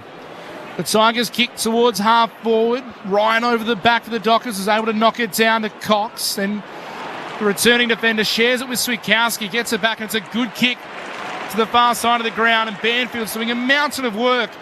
Took the mark, played on, got away from his opponent, took a little bounce. Interesting handball to Wagner, who kicks out, and Fremantle are away. Sending it towards right half forward. Here's Tracy again. Kicks to Jackson at full forward. Spoil came from Nankervis at the back. Comes down to Graham. A massive don't argue on Switkowski. Left him sprawling on the turf. Tigers away through Boston and then Broad towards left half back as the siren sounds for quarter time. The Tigers kicked the first 2. The Dockers responded with the next 4. And they lead by 15 points at quarter time. 4-3-27 to Richmond's 2 straight 12. For Fremantle, 3 goals to Josh Tracy and a single to Heath Chapman, while for Richmond, their goals have come from Toby Nankervis, their captain, and from Shea Bolton. 4-3-27 Fremantle, 2 straight 12 the Tigers. In the other game at Giants Stadium, it's the Blues who have steadied a bit here. They now have a 14-point lead, 10-4-64 to the Giants, 8-2-50. So the Blues by 14 points as we approach half-time at Giants Stadium. 27 minutes gone there. Results earlier today. The Cats by 51 points over the Hawks. Port by 48 points over the Bulldogs. And North by 4 points over Gold Coast. And that result saw the Tigers slip to bottom on the ladder, which is where on the live ladder they are right now, with Fremantle having a 15-point lead at quarter time. Wherever you're listening on ABC Radio, Sport Digital, and streaming on the ABC Listen app, look for the AFL Extra button. This is Saturday Night Footy on ABC Sport. It's the most magical time of the year, right? Footy season. This season you can get your footy live and ad-free on the ABC Listen app. Unbelievable. AFL, NRL, men's, women's. Whenever you're fit, we've got you covered. Every goal, try, mark and tackle, called by ABC Sport's expert commentary team. A wonderful goal! Game, set, bingo! 100% pure footy, live and ad-free on the ABC Listen app. This is ABC Sports coverage of the 2024 AFL season. Every match on the ABC Listen app. Look for the AFL button. Dangerously into the middle of the ground. Ryan had to wait a long time under it. Kajitsky Got a spoil in, the Tigers win it back. Nankervis in the centre circle, chips it over the top to the runner Taranto, takes the mark, plays on Bolter, running over the top, gives it to Bolton for the first goal of the night. Bolter coming across in the long sleeves was Chapman, but Bolter was held, so the Tigers win the free kick, go quickly. There's a player on in the forward 50, and it's the captain in Nankervis. Snuck forward on Sean Darcy, found some space. He'll go back from about 35 to 40 metres out, a slight angle to the left. Normally a beautiful kick of the ball, and he sends this straight through the middle. The Tigers have the opening 2 goals. Switkowski, now the handball to Johnson. Kick inside the forward 50, Tracy. Got a bit of space out the back. Tracy got away from Blight, will go back, have the set shot from about 15 metres out. 45-degree angle to the right. 30 goals for the year. He makes it 31, and Fremantle get there first. Kicks it towards the top of the square. Big pack flies. Blostone had a fresh area with the fist. Comes out to Miller. The kick off the side of the boot goes spraying into the 5th row of the stands. It goes out of bounds about 45 metres out, and Heath Chapman, of all people, has the ball for the Dockers. Will have to kick from right on 50 on the junction at left half forward. Has got just 1 goal through his career. Heath Chapman make it 2. Terrific finish from the young Docker. Banfield moves it on quickly, putting into the left forward pocket. Tracy got away from his opponent, takes the mark. Right behind the kick, doesn't miss. He's got 2. And the Dockers hit the fronts. The 2024 AFL Premiership season. On your radio. ABC Sport Digital. And on the ABC Listen app. Was all the Tigers in the opening 6 minutes. They kicked the first 2. Fremantle responding with the next 4. 4-3-27 to Richmond's 2 straight 12. Adrian from Geraldton asks us, how's the rain in Perth? It's falling heavy here. It has been quite heavy throughout that quarter. Sprinkling at the moment, but not as heavy as it was about 10 minutes ago. And Freo Cookster, hello to you, Freo Cookster. Evening, everybody. Just back in Perth after flying in from Melbourne. And no, I didn't bring the weather with me, surprisingly. If you'd like to get in touch with us, love to hear from you. 0437 774 774. Let's though first hear from our experts. AFLW All-Australian, Freo's former AFLW captain, Cara Antonio, and a dual premiership player, Chris Waterman on ABC Sport. Yeah, I thought the Tigers started really well. They kicked the first couple of the game. They controlled the tempo. They kind of beat Freo at their own game. They're +9 in marks and +8 in uncontested possessions, and that's the way we know that Freo like to play. But then really they got busy. Their balls inside got busy. They were able to pressure at the source, win clearance, win ground ball gets, and scored 3 goals, 2 from turnover. Really that was a difference. 19 inside 50s and just making the most of their opportunities going forward. Well, the stats tell a bit of a story with 19 to 11 inside 50s. Hayden Young, Tracy and Sarong are the 3 highest possession getters for Fremantle, whereas Richmond have 3 defenders. Rioli, Bloston and Ben Miller, they're three highest possession getters. But may have just tried to be a bit too cute at times, Richmond. I think they just need to move the ball forward. It's all about yardage on a night like tonight. On top of that, Tracy just had an outstanding quarter. Should have 4 on the board, but it has 3. He's the player of the match so far and the difference. Some of the team stats between the two sides, disposals. Funnily enough, Fremantle 100 to 97. The Tigers have plenty of the ball. Contested possessions, Fremantle 37 to 28. The tackle count favouring the Tigers 13 to 11. The hitouts favouring Richmond as well 11 to 10. But the clearances 13 to 6 in favour of the Dockers. The inside 50s, as Chris said, 19 to 11. The marks inside 50 though, Richmond have had 3 to the Dockers, only 2 individually. Rioli has 10 for the Tigers, Velostone 9, Miller, Hopper and Short with 8. For the Dockers, Hayden Young has 10. Josh Tracy has 7 to go with his 3 goals. And Caleb Sarong also with 7 disposals. Tracy, for those interested, has a career high of 4 goals in a game. He's already kicked this season 33, more than double than he kicked in any of his previous games. Giants are hit right back as we close in on half-time of the other game. We'll give you that score in just a moment because we've started here again in the second quarter at Perth Stadium. First use of the football goes the way of the Dockers. Sarong gets it to Brayshaw. Will kick towards right half forward. Amos tries to knock it down. It came to Sturt for Fremantle. Now to Switkowski. Got away from Rioli. Kicks in the direction of Jackson. Good spoil. Getting his fist to it and punching it over the boundary line. He really had to stretch then too, was Blight. Throwing it right full forward So that score for you is just a 2-point margin for the game you speak of out at Giants Stadium. The Blues by 2, 32 gone in the second term, 10-4 to 10-2. Thrown back in again. Off hands, it's down to Vlosten of the Tigers. Now we kick that straight towards the boundary line, and this will be deliberate. He appeals, but from what we've seen, always going to be insufficient intent. Matthew Johnson will have the free kick. At 53 out from goal. He'll put it towards full forward. They fly from everywhere. That's a terrific mark to Blight, the youngster.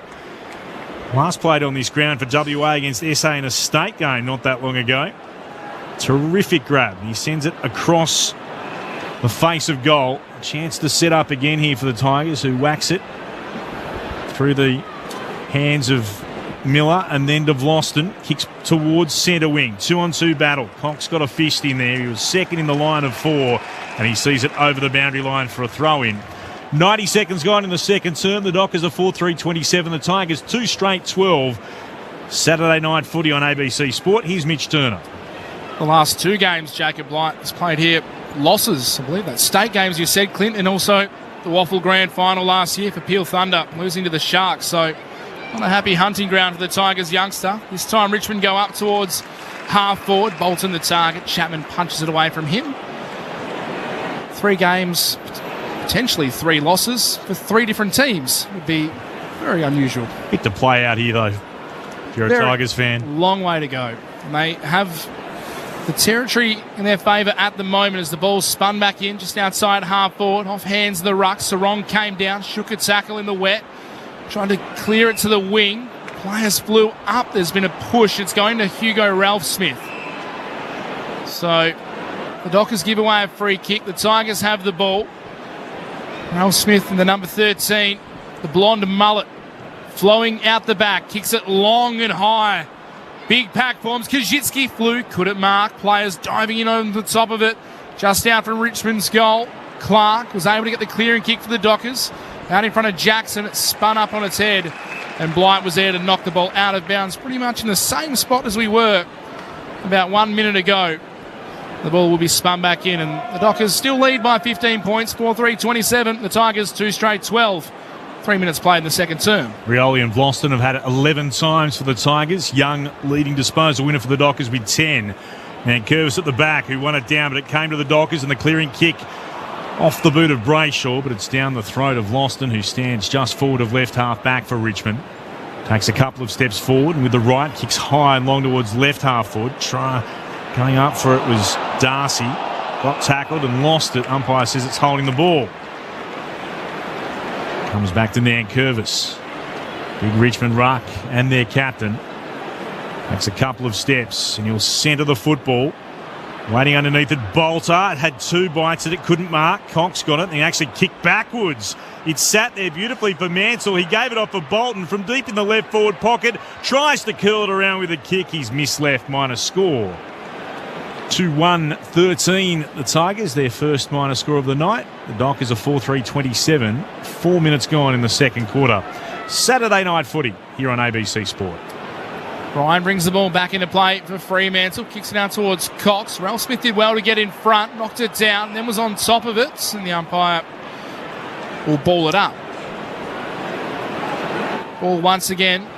Just beyond left half forward for the Tigers. Nankervis. Beautiful tap over the top to Bolton. Found the ball in space. Grubbering kick on the left boot inside the forward 50. Cox gathered it. Was tackled by Bolter immediately. Players diving in. Ryan is taken by Mansell out of bounds. The ball will be spun back in again. This time it's about 30 metres around from the Tigers' goal. Edging closer. Looking for that third goal of the night. Players crowd around. Curvis and Darcy as the ball gets tapped down. Chapman came through, was tackled, dropped it, dispossessed and holding the ball. The Richmond skipper got him on the follow-up from the boundary throw-in. Terrific tackle. I want to see the full splits at Heath Chapman as he tried to get Boots a ball. Well, they've got to kick it because they started this quarter like they started the game. They've got a lot of ball ups in their forward 50, but they're just not hitting the scoreboard. Toby Nankervis, the skipper, already has 1 tonight. to step up for his side. He starts it out to the right and it doesn't come back enough. It's a minor score. 2-2-14 the Tigers, 4-3-27 the Dockers. 5.5 played, second term here, Saturday night footy on ABC Sport. Dockers work it up the corridor. Short kick from Ryan.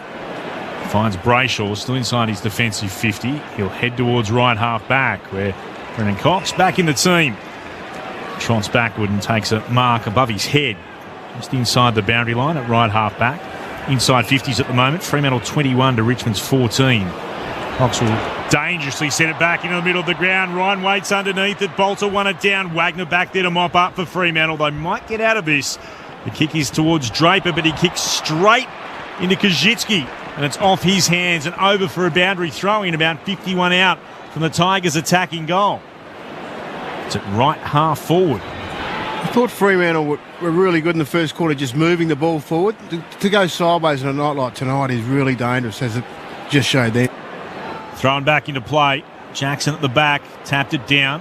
Came to Cumberland, got dispossessed. Johnson worked it forward, but straight into traffic.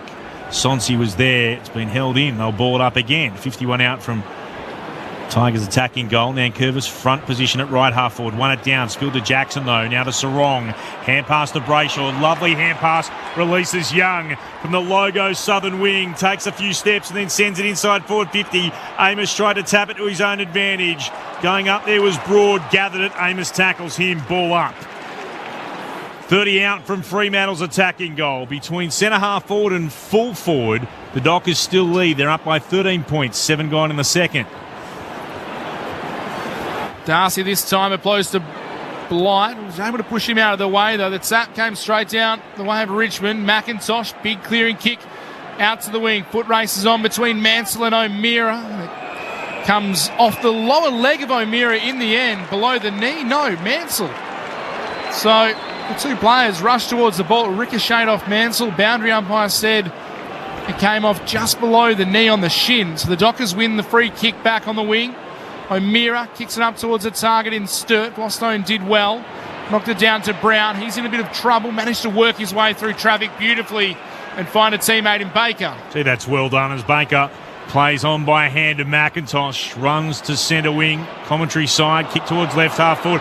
Awkward bounce for Ryan. Went right behind him. Cumberland threw it on the boot. Kick towards left full forward. Another horrible bounce for Wagner.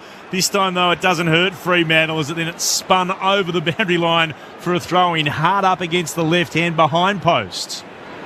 Almost worked. Really good pressure from behind from Draper there to slow Richmond down. Ball's at the Farmer Freeway end of Perth Stadium. Spun back into play.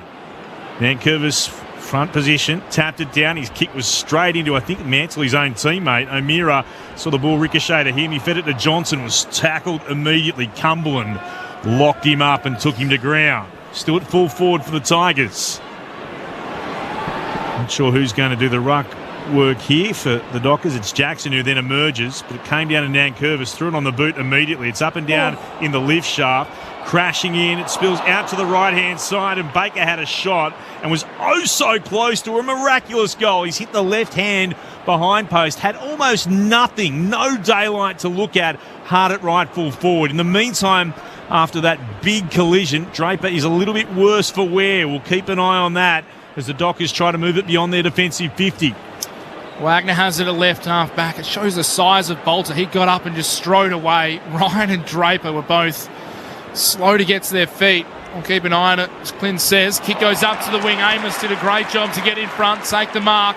Quickly fed the ball to Brayshaw, kicking towards half forward. Darcy going up for the mark, but coming across to punch it out of bounds was Blight. He's recovered well after a tough first quarter, has Jacob Blight. He's been solid in his second term. As he runs back to mark the deepest forward in Jackson. The ball will be spun back in, 55 metres out from the Dockers' goal. And Curvis to the front. The tap went beyond McAuliffe. Johnson took possession, was able to break a tackle, then step around a player, kick it towards the goal square. Jackson and Blight wrestle, coming across. Brown fists it through, and a free kick has been given against Jackson. So infringing on Blight. He'll take the free kick in his defensive goal square as he goes wide to Short, and now Broad to catch Bodadar downstairs quickly. Yeah, Josh Draper's brushed the Doctor off and he's going to try and run it out. Looks like a corky to his right thigh. The kick from the Tigers comes out to the wing. Going back with the flight was Aish, and he was infringed front on contact, and the Dockers will win the free kick right in front of their own bench. Aish will go back to Ryan, standing just in front of right half back for the Dockers. They lead by 12, 4-3 to 2-3, 11 gone in the second. Stabs the pass towards the logo, waiting there Johnson, marks just before Nankervis arrived, or Bolter rather. Ryan sends it back towards centre half back. Comes to Chapman. He'll switch out towards Wagner, marking it left half back for the Dockers. Moves it short to Clark, who took the mark and then got bumped. And the free kick in the 50. Is it going to go against Sonsi? It is. Mark had been paid, and then the collision came late. He gets himself up, though it certainly hurt him a little bit. He grimaces in pain. Clark will be brought to about, let's say, about 60 from goal. That's a hard one. He tried to kind of stop himself there, and as he did, went into the back of Clark. A little head clash, I think, from Sonsi into the back of Clark. So here is Clark. He'll start on the attacking point of the centre square at left half forward. That's not the kick he was hoping for. It's out of bounds on the full. It's at left full forward, or now right full back. The Tigers will get the free kick. They still trail 4-3 to 2-3. Dockers in front, 12 gone second term. Looks to be grabbing his groin a little bit after that kick, Jordan Clark, as he runs back in defence. Meanwhile, the Tigers have the ball right half back. Now send it up towards the wing. Flying from behind this time was Clark. Was able to get a fist, and he collected his teammate in Darcy in the process. And Darcy ends up with the free kick, picks himself up off the turf, and now has the ball in his hands. Sean Darcy loping steps, he kicks it up towards the wing. Kick had no penetration and is cut off by the Tigers. They have the ball just beyond right half back as a retreat into defence. Broad, the deepest defender from Swan Districts here in the West, now a three-time premiership player with the Tigers. He chips it into the right back pocket. Miller had to collect it on the half volley. Kicks up towards the short lead of Lostone. He takes the mark under pressure. So the Tigers just patiently chipping the ball around defensive 50. They trail by 12 points, 13 played in the second. Half-time in Western Sydney. The Blues lead by 2 points, 10-4 to 10-2 over the Giants. Kicks goes towards the outer wing, southern side of the ground. Nankervis has it and moves it inboard to Hopper for the Tigers. The crowd starting to get a little bit restless as they look for Fremantle to try to find another way to goal as Hopper sends it towards right half forward. Bolter went up through his hands. Aish at the back. Meant a strong tackle by Mansell. Wrapped him up immediately. Takes him to ground. 48 out from his goal. Not one for the highlight reel this quarter so far. No, it hasn't been riveting. Darcy wins it down straight to Brayshaw. Tackled immediately. That'll be holding the ball. They'll take the advantage, the Tigers. Quickly inside their forward 50. They waste it. Ryan was able to gather. Dumps it beyond defensive 50 towards the southern wing. No one ends up marking it. Bloston picked it up. Short got a hand pass away. Came to Sonsi. He was stripped of it by Fife. Spilled down to Jackson. Moved it again towards Brayshaw. Now it's on with Banfield. He takes a bounce on the southern wing. Continues to run on. Kicks long into the left forward pocket. He wanted Amos. Getting in front though, Broad. Spoils it over the boundary line for a throw-in. It's about 50 out from the Fremantle goal. At left half forward, and they still lead on the scoreboard 4-3 to 2-3. 12-point advantage to the home team. 15 gone in the second term. Saturday night footy on ABC Sport. Nankervis tapped it down straight to Young though of the Dockers. His little chip kick into the path of Brayshaw. Spun himself around on the boundary. Kicks towards the top of the square off the hand of Jackson. Swikowski coming through. Spills to Sturt. Gets it off. Cheeky little kick to Young, who snaps it around the body. And finally we have a major in the second term. Terrific little bit of work from Sturt to get the ball to Young, and a great finish to a man who's become a goal-kicking midfielder. He takes the Dockers to 5-3-33. Richmond, they're 2-3-15. The margin out to 18 points. Played 15 and a half minutes in the second term. Mitch Turner alongside Clint Wheeldon. The Saturday night footy on ABC Sport. Our experts, Premiership Eagle Chris Waterman, former Dockers captain Cara Antonio. Well, that hurts if you're Richmond. They've had a fair bit of the play this quarter and have been inside 50 quite a few times to only kick a couple of points, really. When they had the game on their terms there for a fair chunk of it, but that goal really hurts. You're right, it's been a nothing kind of quarter, but Hayden Young there in the right spot at the right time and finished his work. Really nice goal.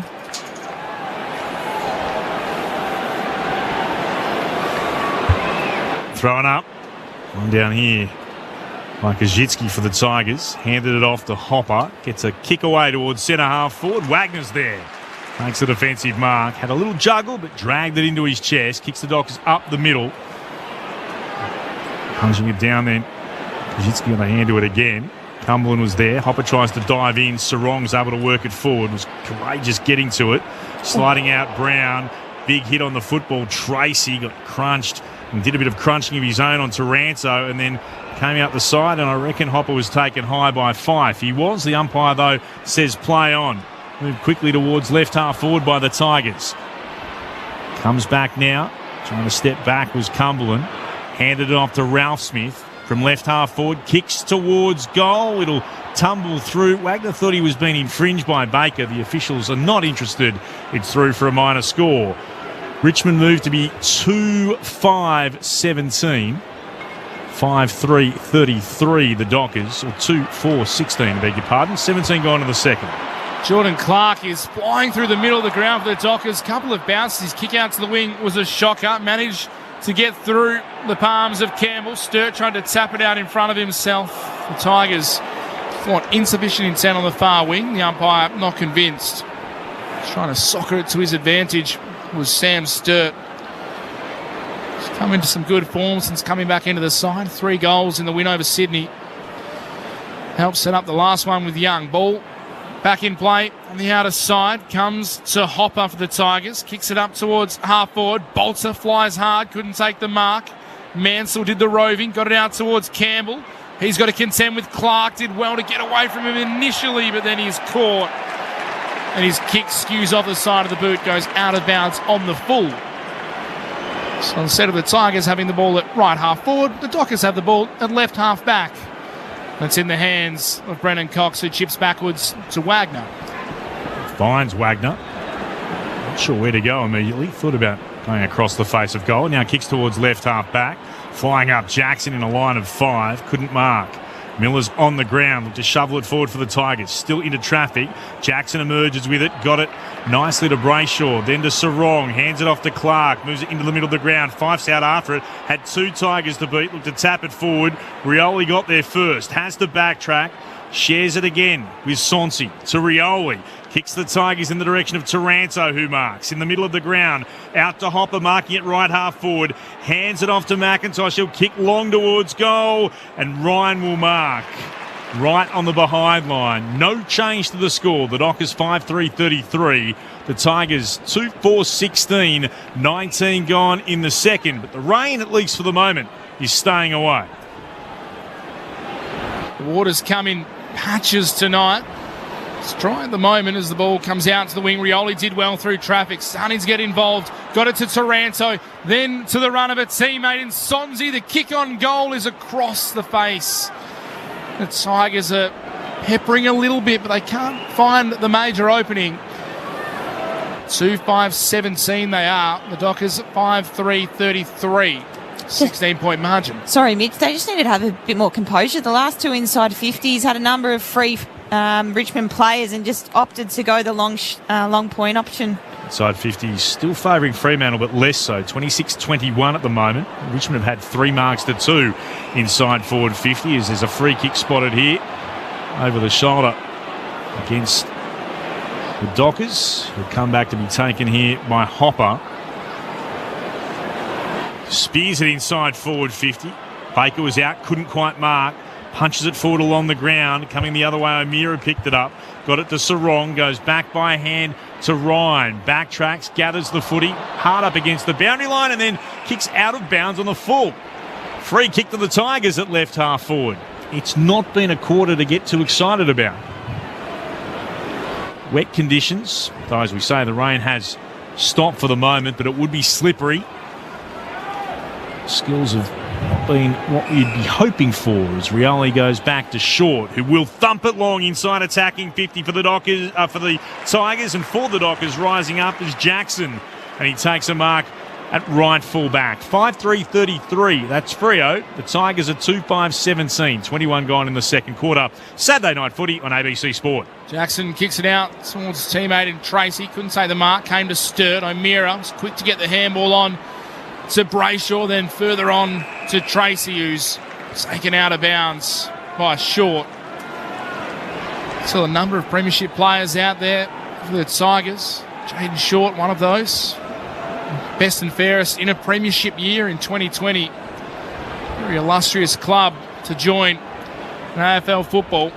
As the ball spun back into play, Jackson was able to work Nankervis off the ball, kick the ball up towards half forward. It spills down towards Switkowski, over the top to Banfield, on the wrong side for him, chips into the pocket. Young took it on the bounce, couldn't keep it in. It'll be out of bounds for a boundary throw in 40 metres around from the Dockers goal, just on the wrong side for Bailey Banfield. Tells the kind of story. Fremantle going at 50% by foot, Richmond 56. It's a clanger-a-thon at times. Both rucks missed it, it was thrown in. Cumberland overran it. Young tried to get a hand pass away.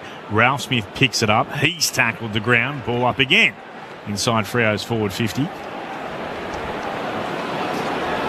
Amos, the deepest Docker, standing at the top of the goal square, brought alongside him. Tracy won it down for Fremantle. Short's kick found its way towards Baker, gathered it nicely, handed it off to Miller. Now to Brown, who takes a bounce from the right back pocket, kicks towards the outer side. McIntosh runs towards it, coming the other way, Wagner. Bounced off Wagner for Sturt. Hand pass it back to Wagner. Now to Sharp for the Dockers. Stepped around an opponent. Kicks back inside forward 50 for Fremantle. Leaping up Young. And marks for Fremantle. He'll go back and have a shot, starting in line with the left hand behind post. He'll put boot to ball from about 40 out. He was the only one that really flew and had any right to mark it. Kind of fell in between three Richmond defenders. So, coach killer there. No one really went up to contest that. So, Hayden Young had a free flight at that one. He's kicked the only goal of the quarter so far. Looking for his second of the quarter and of the game. Here's Hayden Young from 40 outs. He misses. Out to the left-hand side. 5-4-34 the Dockers. 2-5-17 Richmond. 24 gone in the second term. The Giants have hit the front, opening 90 seconds of the third term in Western Sydney. 11-2-68 to Carlton's 10-4-64. They're up by 4 points. Clint. 10-4-64. It's not here though. Yeah, if it was here, it would be the convoy. But it's I'm hoping Brett Sprigg, who's calling that game for us in Sydney, hasn't let us down. I'm sure he hasn't. Kick came out to the wing for the Tigers. Chapman was able to gather it for the Dockers. Kicks it towards half forward. Young has the ball. 55 from home. Sees the lead of Tracy and delivers it on a platter. Beautiful kick by Young. Combining with Tracy, the last two goal kickers of this game. Tracy will go back, kick from about 35 metres out. 45-degree angle to the right. Good bit of forward craft there from Tracy. Just kind of pointed to Young where he wanted it. Kick out in front and nice bit of body separation to the leader, Tracy. For an equal career high, 4 goals. With still minutes remaining in the second term. Tracy celebrates to the crowd. He's got 4. He's a one-man show up front. The Dockers have 6 goals for 40 to their name, and the Tigers have 2-5-17. The margin's now out to 23 points. The Tigers are struggling to contain the big kahuna Josh Tracy. Mitch Turner here alongside Clint Wheeldon, Cara Antonio and Chris Waterman with us now. They can't quite find the matchup for him. No, they can't. But look, it's an ugly game. The Richmond exit from D50 before was just poor. The player with ball in hand had still had 20 metres to run and chose to kick short, and then it went straight back in. They've had 2 shots on goal. The disposal tonight by both teams has really been poor, hence a low-scoring game. But Josh Tracy, 4 goals out of 6. Big return. What a season he's having. Josh Tracy, 4 goals for the game, and chance for more as Sarong gets a hurried kick forward from the restart. Taken inside his defensive 50 by Brown. It was locked into him. Umpire will say holding the ball. Tried to take on Switkowski. He's got it at centre-half forward. Pops it inside forward 50, and Brayshaw, who'd lost his footing for a moment, realised the ball was coming in his direction, suddenly had to bob up to take the mark. He marks 45 from goal. He'll start in line with the right hand behind post. This will be a chance for him to add his name to the list of goal kickers tonight. I can understand why fans and players are confused with that holding the ball rule. Very harsh. Here he comes. Brayshaw with a shot on goal. It started out to the left. It stayed left. A minor score. By the way, just speaking about the big kahuna who you know that we love in Josh Tracy, the last time he kicked 4 goals was up against Richmond at the MCG earlier this year. Doesn't mind playing the Tigers. Smashed them by 54 points that day, the Dockers. A very one-sided clash. Hayden Young kicked 2 goals that game and could have had 2 as well. Yeah, so struggling to contain Young and Tracy this year to the Tigers. So the ball's out of bounds in the restart. He's spun back in between wing and half forward, far side of the ground, favouring the Dockers. Ball goes towards the boundary. First one there is McAuliffe for the Tigers, but Young worries him out of bounds. Akash Vodadar downstairs. While the rain is staying away, it's actually got quite blustery down here, and there's a few strong gusts of wind going towards the Farm Freeway end of the ground.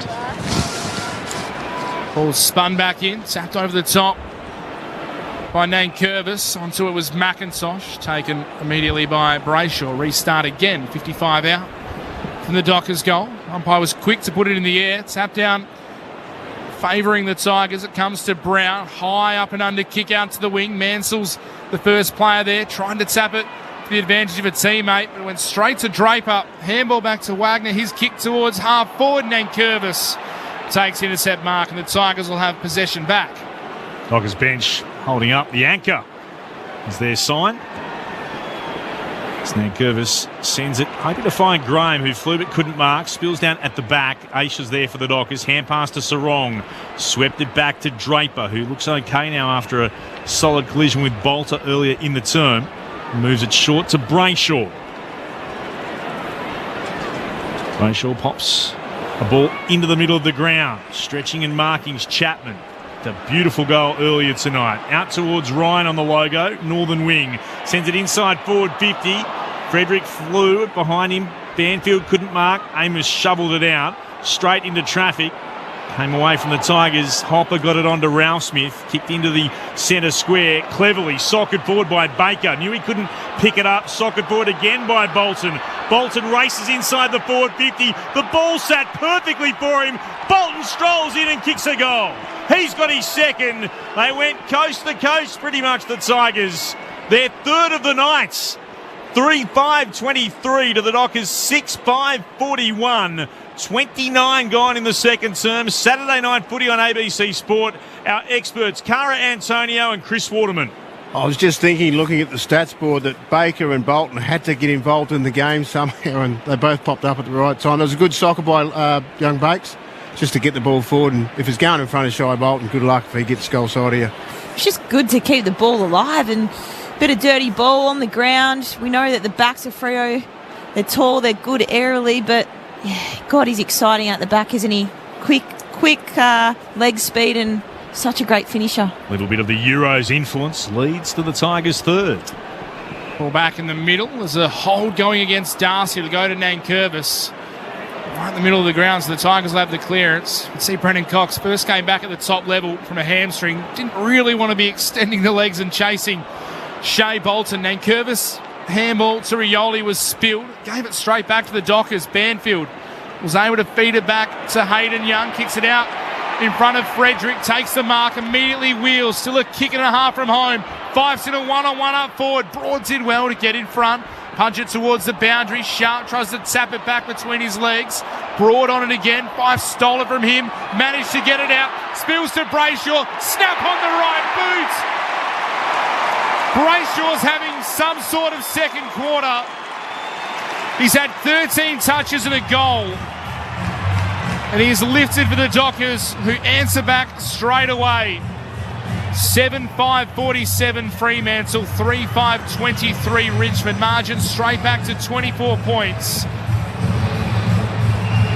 Andrew Brayshaw getting on the scoreboard with a major. He's having an incredible turn. You go back to the source. Nankervis has got the free kick in the middle of the ground with under a minute to go. Just turn around and bang it inside 50. If we don't score, they're not going to score. Just lock it in. And just a little errant handball, rolly fumble, bang, goal, with 2 seconds to go. GWS lead is now out to 18 points, 9 gone in the third term against the Blues. And Curvis got the clearance, sent it inside forward 50. As you heard the siren for half-time. And the Dockers with a handy 24-point lead at the major break. 7-5-47 to Richmond's 3-5-23. The goal kickers, Josh Tracy with a career equaling high 4 goals. And the singles coming from the boot of Chapman, Brayshaw and Young, while for the Tigers, Bolton's got a couple and Nankervis the other. 7-5-47 Fremantle, 3-5-23 the Tigers. Just repeating that score for you from Giant Stadium in Sydney. The Giants have kicked another one. They're out to a 24-point lead now over Carlton. The Blues have just dead set stopped. 14-4-88 to Carlton, 10-4-64. The Giants by 24 points. And at one stage, Carlton had an almighty lead, somewhere in the vicinity of 30-odd points. That has turned around. The results earlier today, North Melbourne by 4 points over the Gold Coast. Port by 48 points over the Bulldogs. And Geelong by 51 points over Hawthorn. Half-time here at Perth Stadium. Before that, Mitch Turner.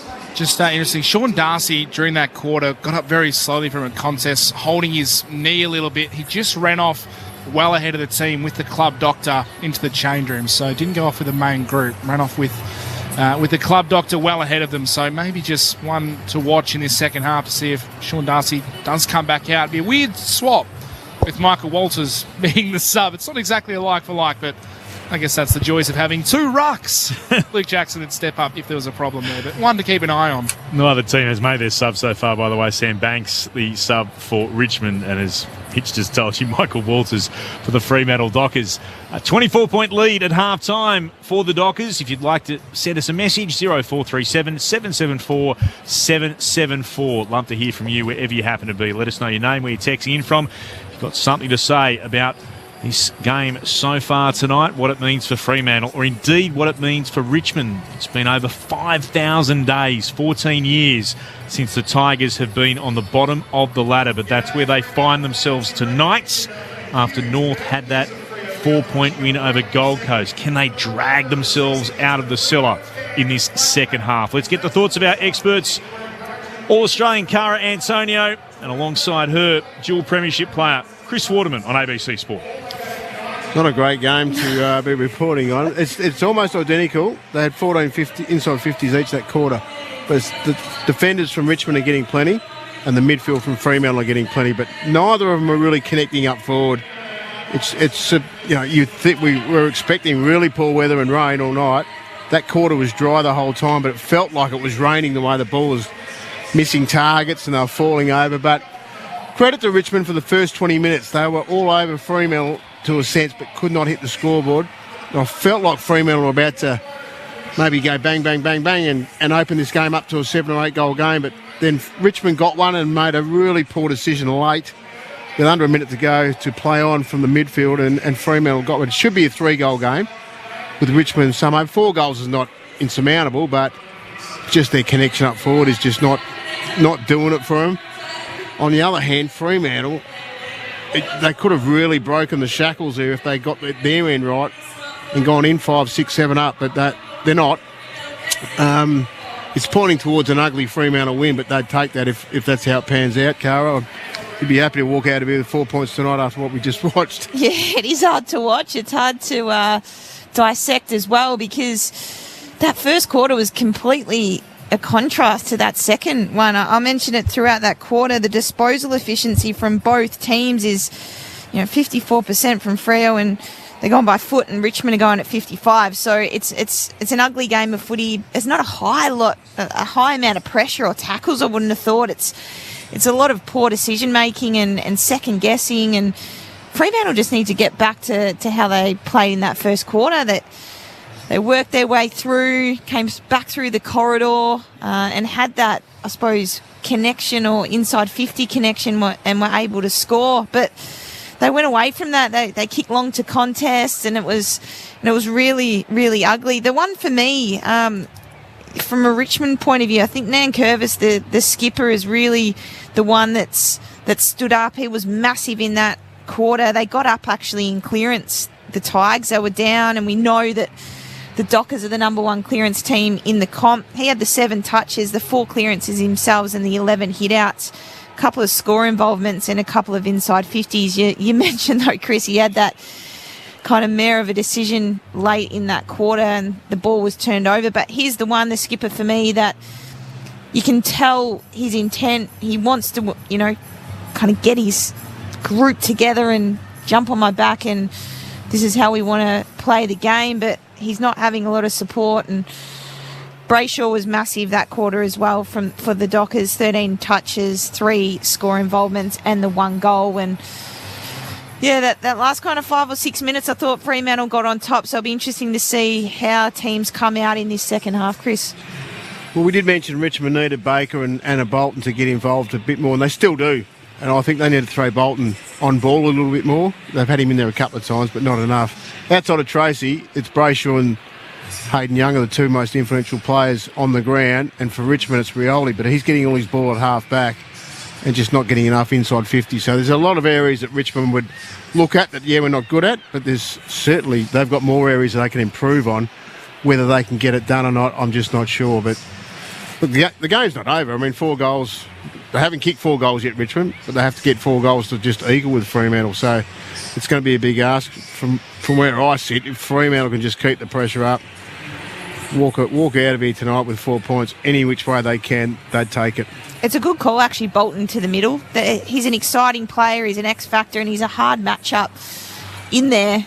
So it'll be interesting to see, what the Richmond coaching staff look to implement to, I suppose, try and swing the game a little bit. They have scored 1 goal, 5 they've scored 5 goals, 3 from turnover, the Dockers, and Richmond has scored 3 goals too. So it is a turnover game, and the pressure is mounting, but it's anyone's game. It could be a tale of 2 halves, I suppose, but definitely need to be able to hit the scoreboard in this day and age. Well, Rioli's getting a lot of it, but it's that half back. Baker's been a really good defender for Richmond in the past, and he's not getting into the game. So maybe they could look at, let's put Bakes back.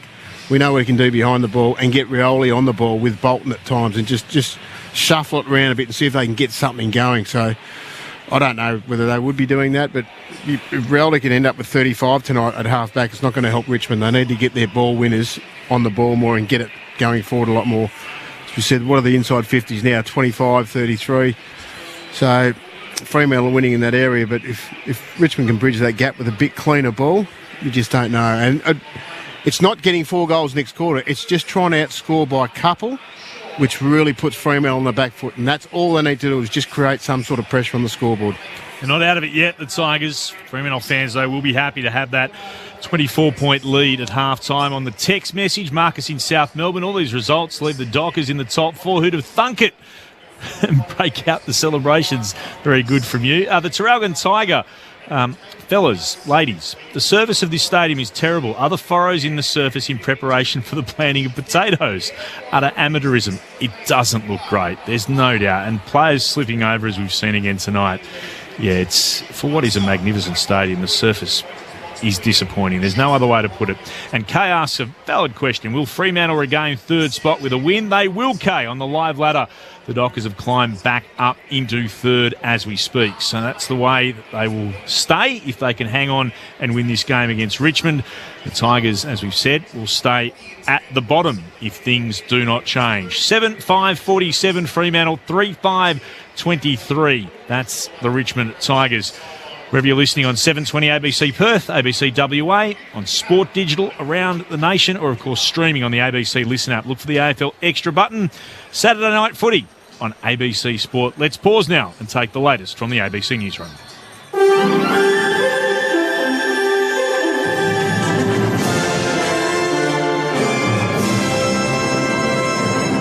Hello, this is ABC News with David Rowlands.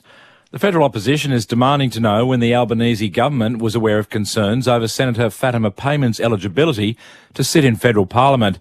Since quitting the Labor Party, questions have been raised over the citizenship status of the Western Australian politician who was born in Afghanistan. Shadow Home Affairs Minister James Patterson says the government is either incompetent or hid a secret for 2 years. Neither of those things reflect well at all on the Labor Party or the Prime Minister, and they should stand up and front up and be honest today and say which of those things it is. Are they incompetent, or did they knowingly put a foreign citizen into the Parliament? Auntie Dulcie Flowers has been recognised with the Lifetime Achievement Award at the 2024 NAIDOC Awards.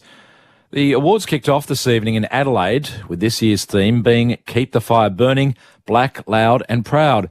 It's the first major event since last year's failed voice referendum.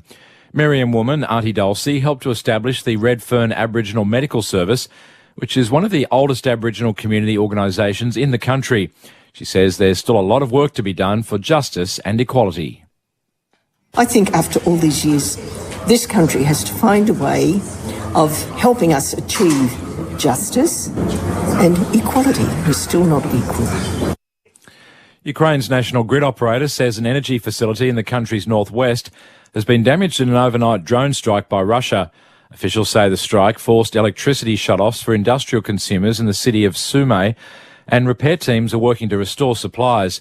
The Ukrainian Air Force says mobile drone hunter groups and air defence units shot down 24 of the 27 Russian drones launched at 12 regions of the country. A reformist cardiac surgeon has defeated a political hardliner to win Iran's presidential election.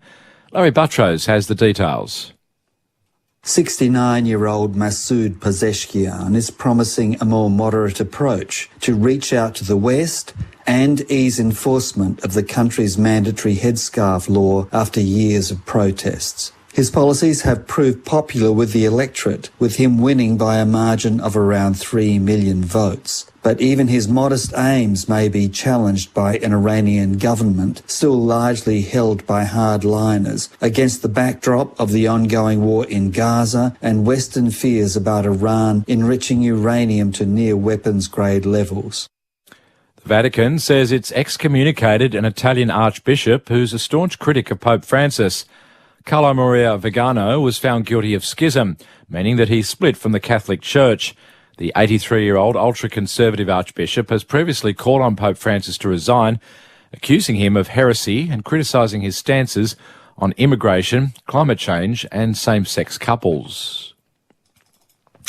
Back home, and 3 people have been taken to hospital after a fire destroyed 3 homes and damaged a 4th on Brisbane's north side. Ned Hammond reports. Emergency services were called to Evelyn Street in Grange just after 2 o'clock this afternoon. 3 houses have been lost and a 4th damaged in the blaze. The Queensland Fire Department says the fire is now under control. 2 people, including 1 firefighter, have been taken to hospital with burns, while a 2nd firefighter is being treated in hospital for chest pain. Acting Chief Superintendent Douglas May says they have early indications of a cause. It appears that a fuel spill, when someone was filling up a vehicle, has ignited on the ground. Anyone living nearby is urged to keep their windows closed and any respiratory medication close at hand. Friends and family have participated in a traditional paddle out at Broom's Cable Beach to honour astronomer and television presenter Greg Quick, who died last month from cancer at the age of 62. Mike Cordick has the story. Given Quick's love for surfing, his friends and family took to the water in a paddle out to honour his life in a traditional surfer's tribute. They took a moment of reflection on their surfboards and paddleboards with a moment of silence and laying of wreaths. Quick rose to fame and both national and international prominence on the ABC and BBC Stargazing Live special, where he appeared alongside Professor Brian Cox, where the self-taught astronomy enthusiast quickly became known as Space Gandalf by audiences. And in sport, the Melbourne Storm have handed the West Tigers their first loss at Leichhardt Oval this season in the NRL, 40 points to 28. Earlier, Canterbury eclipsed the New Zealand Warriors 13-12 with a golden point field goal to Matt Burton. Time to steady and pull the trigger! Have you heard the latest AFL podcast from the ABC? Join myself, Catherine Murphy, and AFL legend Paul Roos as we discuss all the big storylines. Feed your footy obsession or just learn more about the game as we bring you all the latest news and analysis. Find the ABC AFL Daily Podcast on the ABC Listen app. This is ABC Sports coverage of the 2024 AFL season. Every match on the ABC Listen app. Look for the AFL button. Into the path of Brayshaw, spun himself around on the boundary, kicks towards the top of the square off the hand of Jackson. Swikowski coming through, spills to Sturt, gets it off, cheeky little kick to Young, who snaps it around the body. And finally we have a major in the second term. Terrific little bit of work from Sturt to get the ball to Young and a great finish to a man who's become a goal-kicking midfielder. Kick came out to the wing for the Tigers. Chapman was able to gather it for the Dockers, kicks it towards half-forward. Young has the ball. 55 from home, sees the lead of Tracy and delivers it on a platter. Beautiful kick by Young, combining with Tracy, the last two goal kickers of this game. Tracy will go back, kick from about 35 metres out. 45-degree angle to the right for an equal career high 4 goals with still minutes remaining in the second term. Tracy celebrates to the crowd. He's got 4. Hopper got it onto Ralph Smith, kicked into the centre square, cleverly socked forward by Baker. Knew he couldn't pick it up, socked forward again by Bolton. Bolton races inside the forward 50. The ball sat perfectly for him. Bolton strolls in and kicks a goal. He's got his second. They went coast to coast pretty much, the Tigers. Their third of the night. Five's in a one-on-one up forward. Broad did well to get in front. Punch it towards the boundary. Sharp tries to tap it back between his legs. Broad on it again. Five stole it from him. Managed to get it out. Spills to Brayshaw. Snap on the right boot. Brayshaw's having some sort of second quarter. He's had 13 touches and a goal. And he is lifted for the Dockers, who answer back straight away. The 2024 AFL Premiership season. On your radio. ABC Sport Digital. And on the ABC Listen app. The weather for the moment is staying away here in the west, with the Dockers leading 7-5-47 to Richmond's 3-5-23. If you'd like to get in touch, love to hear from you. 0437 774 774 is the text number. Both teams back out on the ground and warming up. Mitch Turner will have all the numbers for you in just a moment. We're getting very excited about Josh Tracy, who's got a half to try and find one more major in what would be a career best for him. He's already kicked 4, and that came earlier this season against the Richmond Footy Club.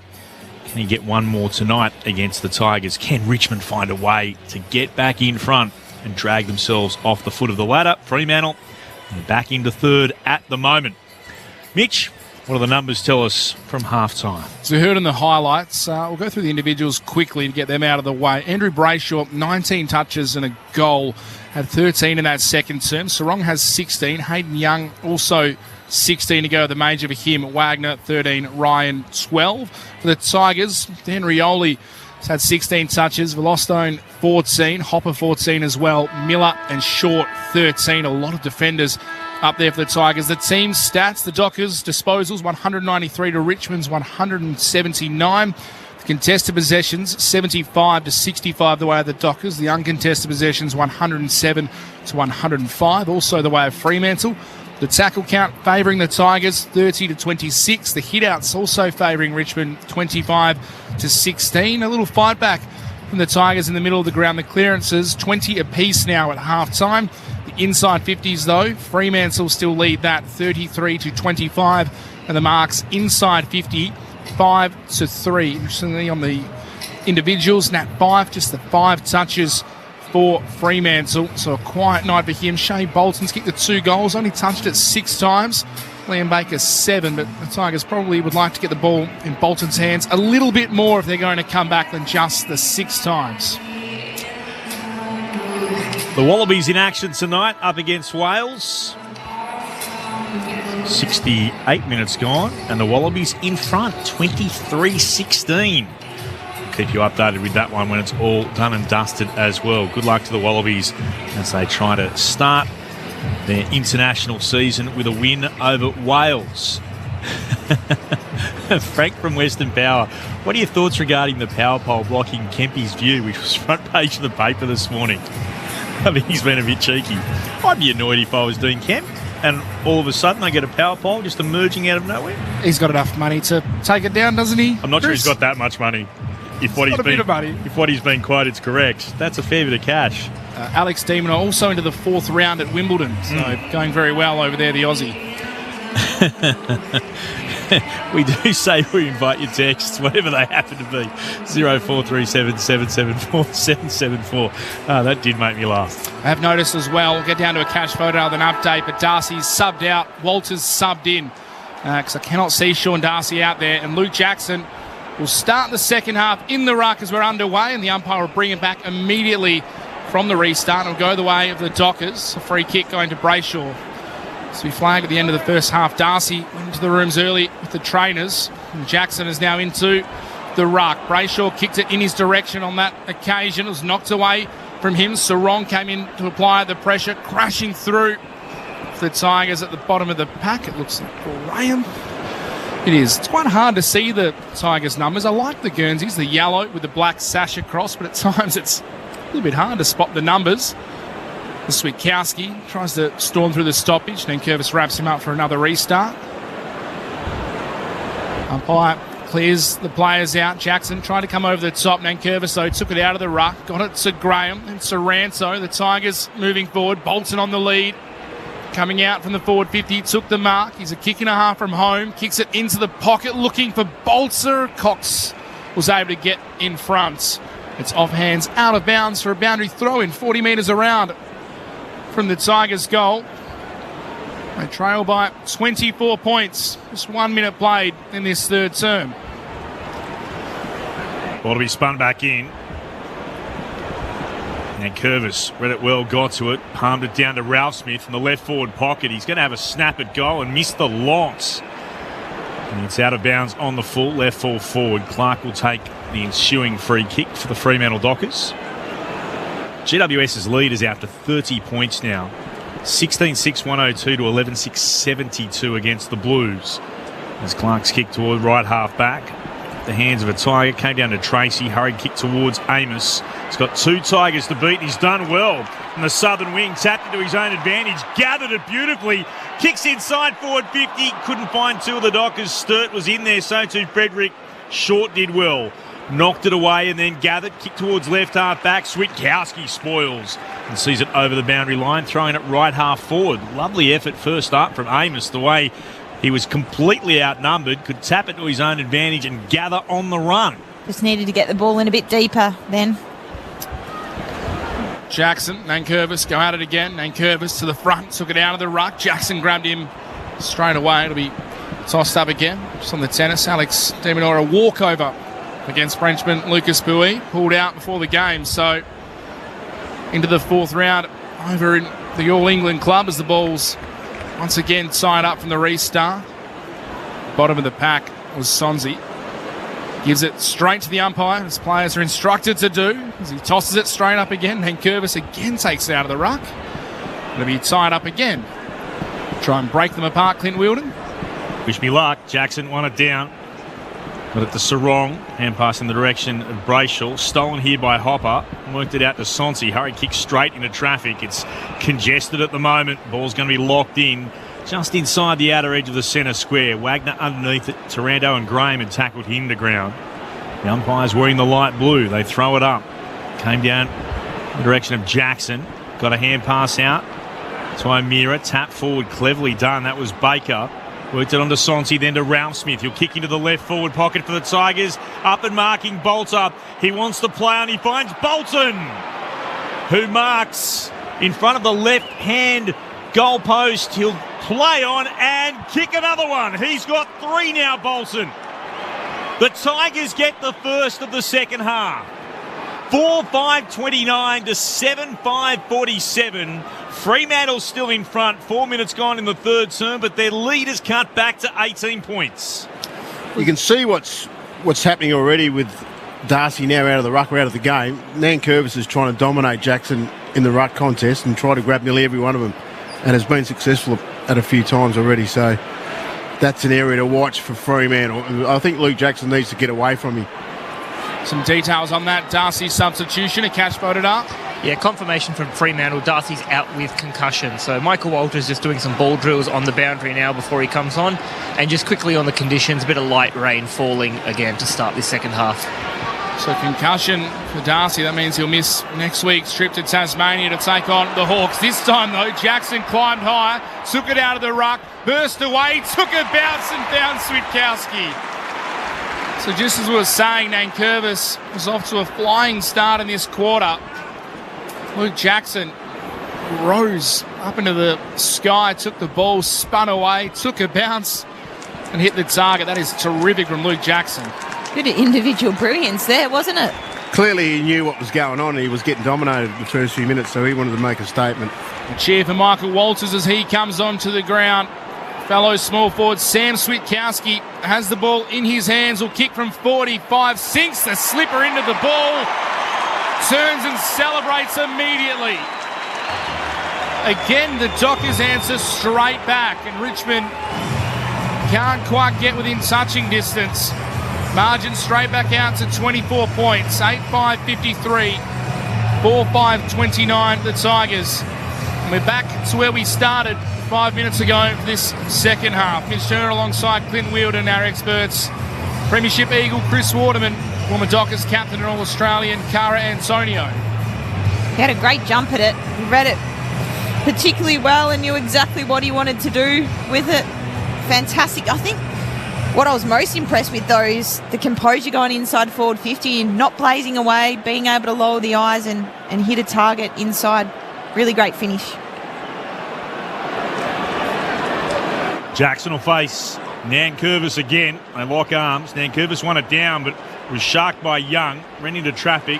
Trying to get a ball back to Fife, and now to Jackson. Hand passes forward to Johnson. Tries to shrug a tackle of Hopper. Lost possession of the footy. Sonsi worked it on. Nankervis then had it stolen by Aish. The Dockers again into attack. Young kicks inside forward 50. Amos couldn't mark against Blight. Ball spilled down to Ralph Smith for the Tigers. He'll kick towards the outer side. Just getting to it, Mansell picks it up, kicked around the body, high towards left half forward. Ball's allowed to bounce. Ryan knocked it down. Gathering it, Chapman. Fife lost it. Ball's still there to be won. Ralph Smith backed up again. Hand pass went behind his target in Hopper. He'll dive over the football. Got a hand pass back on hands and knees. Comes again to Brown. Will kick into the right forward pocket for the Tigers. Bolter lets it bounce. Grabs it. Keeps it in apparently. Centres the football. Oh, Bolton! Up to take a ripper of a mark at full forward.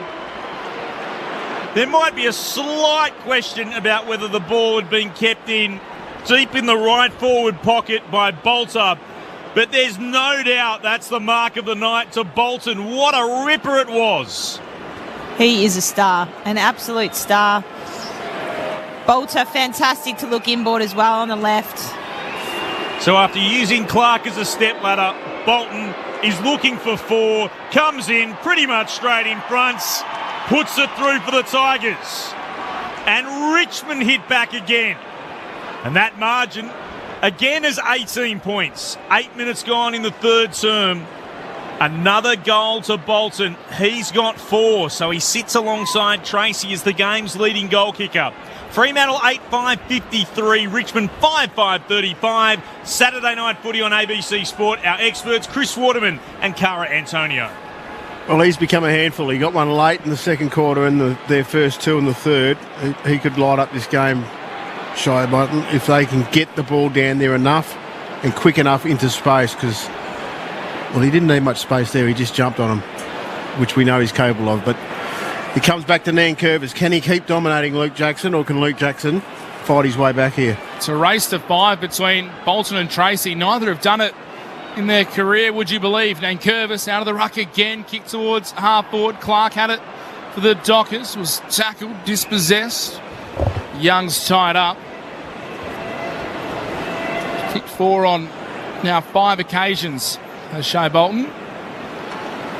Can he get to 5? Nankervis again took it out of the ruck, handballed it to a teammate of McAuliffe, who was tackled. Restart. Ball tossed in the air by the umpire. Nankervis punches the ball inside the forward 50, looking for Bolton. Chapman was in front of him, managed to tap it towards O'Meara. Now Clark running outside half-back, took a bounce, handball forward to Brayshaw. Now on to Switkowski, 60 out from home, lowers the eyes and kicks it to Tracy, who marks 45 out. And the race to 5, maybe on the boot of number 35, Josh Tracy. He'll go back 45 out, slight angle to the left. That actually started with O'Meara in the back line. I think it was a handball or a tap over his shoulder to release. And then Clark, fantastic, just lower the eyes there. Great bit of connection. Josh Tracy on the runway. Kick on goal. Welcome to the 5-goal club, Josh Tracy. 5 majors for the Big Kahuna. The Dockers again answer back, push the margin out to 24 points again. 9-5-59 the Dockers, 5-5-35 the Tigers. Josh Tracy having a career year. In terms of goals, a career night. Well, it's finally good to see some speed on the ball from both teams. They're going from end to end. It's clean.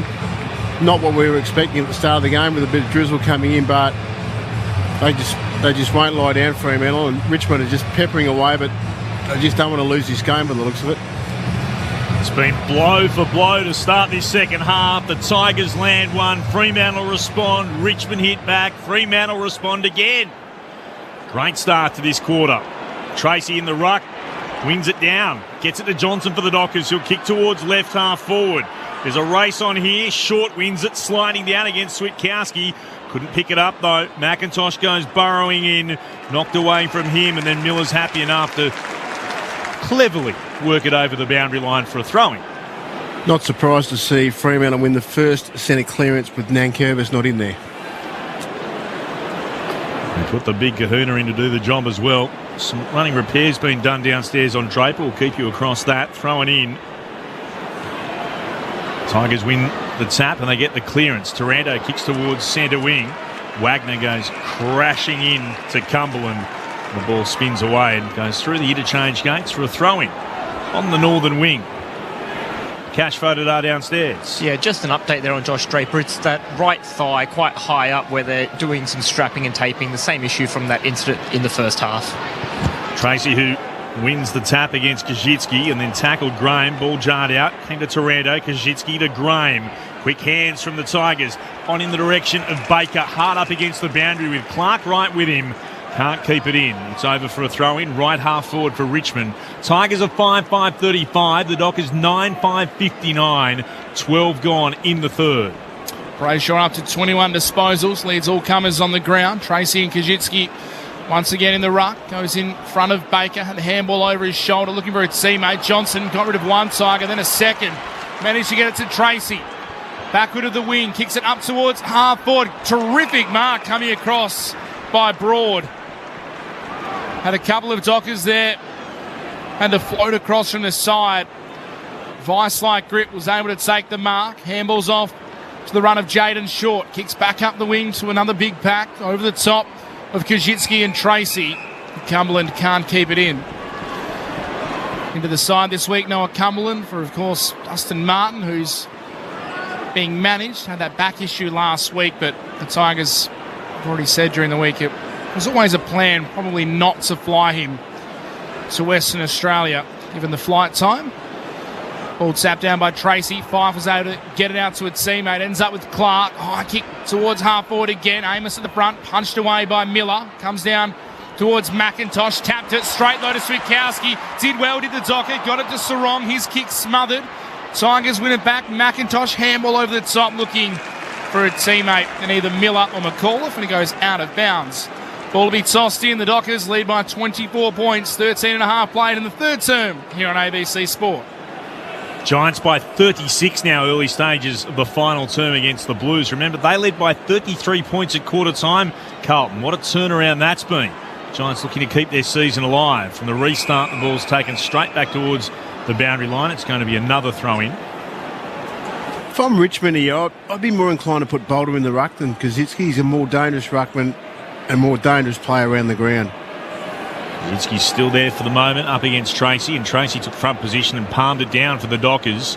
Trying to dive on top of it here is Graham. It's been held to him. The umpire says we'll ball it up. Just forward of the wing for Fremantle, northern side of the ground. Right beneath our broadcast position. It's put up. Trying to work his way through. Graham had it stolen away by Sarong. Gets a hurry kick towards left half forward. 2-on-2 battle. Amos tries to emerge with it up against Miller. Ball spilled out the side. Blight's able to pick it up for the Tigers. Gave it to Taranto. They're at right half back. Comes again to Rioli. Now to Graham. To Blight once more. Working a chain of hand passes around in a circle. It gets to McIntosh. Kicks towards the wing. Oh, Tracy goes up. And that's a crunching hit. Trying to spoil. Did his absolute best to make sure. I think it was Sonsi who felt the main impact of that. And he comes off the ground. There's going to be a throw-in. Again beneath our broadcast position on the northern wing. The Dockers lead is 24 points. 15 gone in the third. Jackson tapped it down through the hands of Brayshaw. Hopper couldn't gather it. Graham could. Gave it to Bolton and under pressure. Kick slides off the side of the boot into the stand. Out of bounds on the full. So it'll come back to Heath Chapman, who doesn't often wear the long sleeves, but he has them on tonight. Doesn't often kick a goal, but he has one tonight. So maybe we'll see him wear them a little more often on a cold night here in Perth. Chapman's kick up to the wing. Broad flew high from behind. Couldn't take the mark. Bolton overran it. Jackson was able to scoop it up with one hand. Miller was able to tackle him. So ball will be tossed up. 65 out from the Dockers goal. Below our broadcast position. Tapped down towards Bolton. Was able to get it to Graham. His kick off the side of the boot goes up towards the top of the attacking 50 for the Dockers. Going back, though, was Blostone. Was able to take the intercept mark. We'll try and set something up for the Tigers from half back. Chip it short to centre half back. Was able to take the mark. Have to move it on quickly. Brown towards right half forward. 2-on-2 battle. And a little read by Chapman. Just was able to work his way behind Bolter and take the mark. He's got it at the left back pocket for the Dockers. And he'll move it out to Johnson, who marks about a metre in from the boundary. Still at left half back for Fremantle. The sting has gone out of this quarter after a frenetic opening 10 minutes. The kick towards the logo commentary side. Kaczynski was really the only player who flew for it. A reasonably sized pack, and he brought it down and gave it to Rioli. Daniel Rioli kicks towards right half forward. Cox is able to get a touch on it. Cumberland was behind him. Cox can see it out over the boundary. 50 out from Richmond's attacking goal. They're heading to the city end or the right of our broadcast position in this, the third term, the Tigers, and they still trail on the scoreboard. They're 5-5-35. The Dockers 9-5-59. 17 and a bit gone in the third. And Curvis, front position. Straight off the tap, though, to Brayshaw, then to Johnson. Dangerous kick inside the middle of the ground. Fife was able to tap it away into space. Coming through Frederick with pace. Spilled back towards Fife. Put it in front of Frederick. He sockers it inside forward 50. The foot race is on. Banfield's the first one there. Overruns it. Handballs back to Frederick. Snaps it on the left. And Freddie finishes in style. The Dockers get that margin back out now to 30 points. So they get two in a row. They move to 10-5-65. The Tigers are 5-5-35. And that back and forth tussle now just ever so slightly favouring the Dockers with back-to-back goals in this third term. Kari Antonio, Chris Waterman That started with Fife, 2v1, had to create a contest, which he did, but then almost ran into Frederick. He ran hard forward, didn't he, Frederick? And again, Bailey Banfield on the second take was able to be clean and hand it on. A nice snap on the left. Doesn't mind a goal, old Freddie, does he? Another member of the long sleeve brigade with a goal tonight, Michael Frederick. No, he likes a celebration. We're still waiting for another backflip.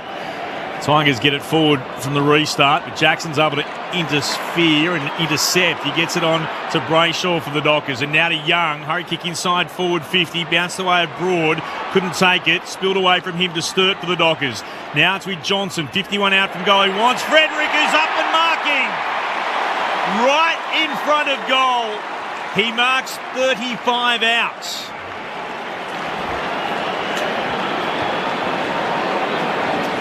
Speed's back in the game, and that's frightening for Richmond because Fremantle have just got a feel for it now.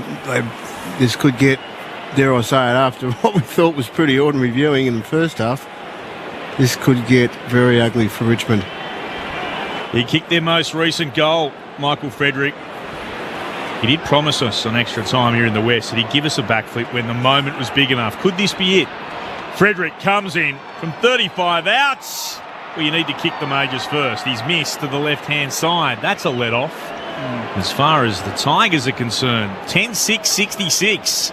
It's a 5-5-35. That's Richmond as we approach time on in the third on ABC Sports Saturday Night Footy. Well, it takes a run out of defence, kicks it long to the wing. Big pack of players for the umpire, spotted a free. Wanted to pay advantage to Sonzi, who was literally staring at the umpire, holding the ball in one hand, asking who he gives it to. The umpire rightfully called it back to Noah Bolter. Bolter, dangerous kick into the middle of the ground, had to stretch for it. Did Graham, was able to take the mark though. Another one of those premiership players out there, played in 17, played in 20, missed the 19 premiership through injury as the ball goes deep inside the attacking 50, off hands, Cox, and the fall of the ball for the Dockers, tackled immediately by Campbell. Hard to believe Jack Graham's only 26 years old. It's been around, it seems like a long time at the Tigers. Ball back in for the restart. Mansell taken to ground by Clark. Ball to be tossed up 30 metres out from the Richmond goal. Nankervis tapped it down in congestion. No player can take clean possession. Bodies crashing, it's bobbling around in dangerous territory for the Dockers. Well, Ryan's hammer went straight to Campbell. He spilt it though. Ryan went back in, now Sharp for the Dockers. He's tackled. It'll be tossed up again, this time about 25 metres out from the Richmond attacking goal. Wallabies have begun their international series with a win, 25-16 over Wales in Sydney. Nankervis takes clean possession, but his hand pass was straight to Chapman. He kicks Fremantle towards right half back, high up in the air. Banfield elects to punch it forward. Cleverly done to Switkowski. Back to Banfield, who hand passed it into the ground. And that's nicely worked to Bolter. Not quite sure how that all happened. Hand passed it into the deck. It came to Brown, who went inside forward 50, and Bolter has marked hard up against the boundary, deep in the left forward pocket. It's Kaczynski, I think. Oh, beg your pardon, it is Kaczynski. They do look very similar, you're right, with the jumper numbers on the back. Good lead up though, really nice set of hands, nice mark. Needs to go back and finish. It is Kaczynski. So Kaczynski from right up against the boundary. Important kick for the Tigers. He's missed. Missing left. Minor score. 5-6-36 to 10-6-66 to Freo. 22 gone in the third. Aish takes it from the restart in the pocket. Kicks it about 30 metres back to Ryan in the goal square. The umpire called play on. Ryan was able to find a short target in Chapman. Ends up having to go high and long to the wing. Tracy couldn't mark it, nor could Blight for the Tigers. Jackson did well to wiggle and waggle his way from the opponent. Gave it to Young. Takes a bounce.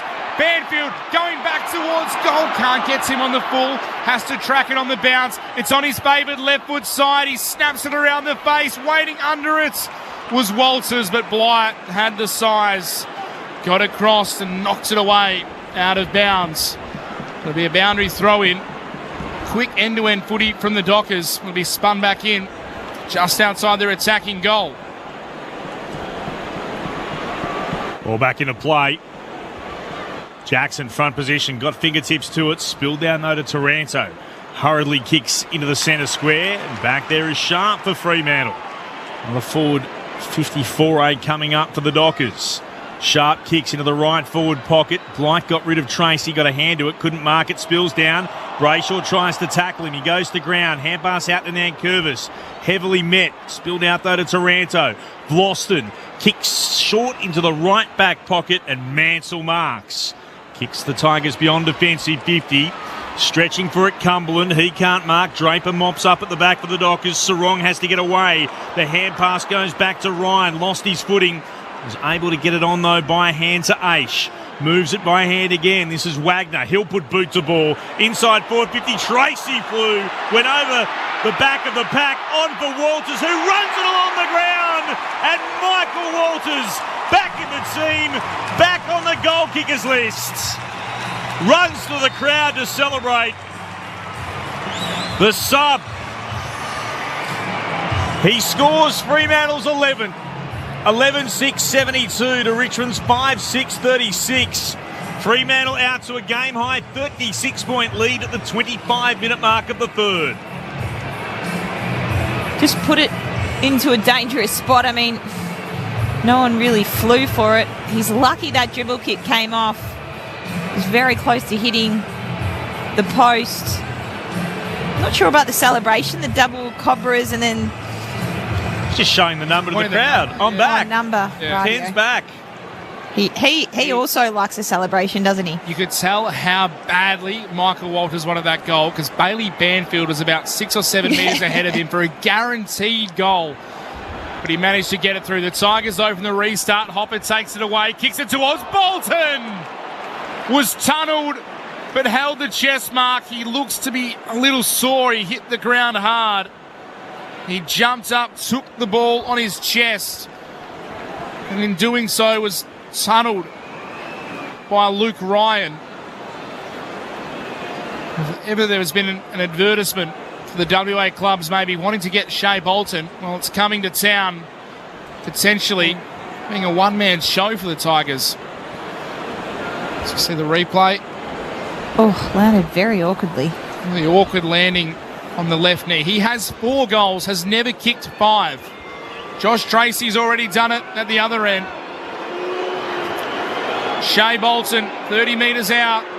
Back home in the west. He can't secure the bag just yet. It's a minor score to the right. 5-7-37 the Tigers. The Dockers 11-6-72. Margin 35 points. 26 minutes played in the third term. Aish with the kicking duties. He'll find Clark.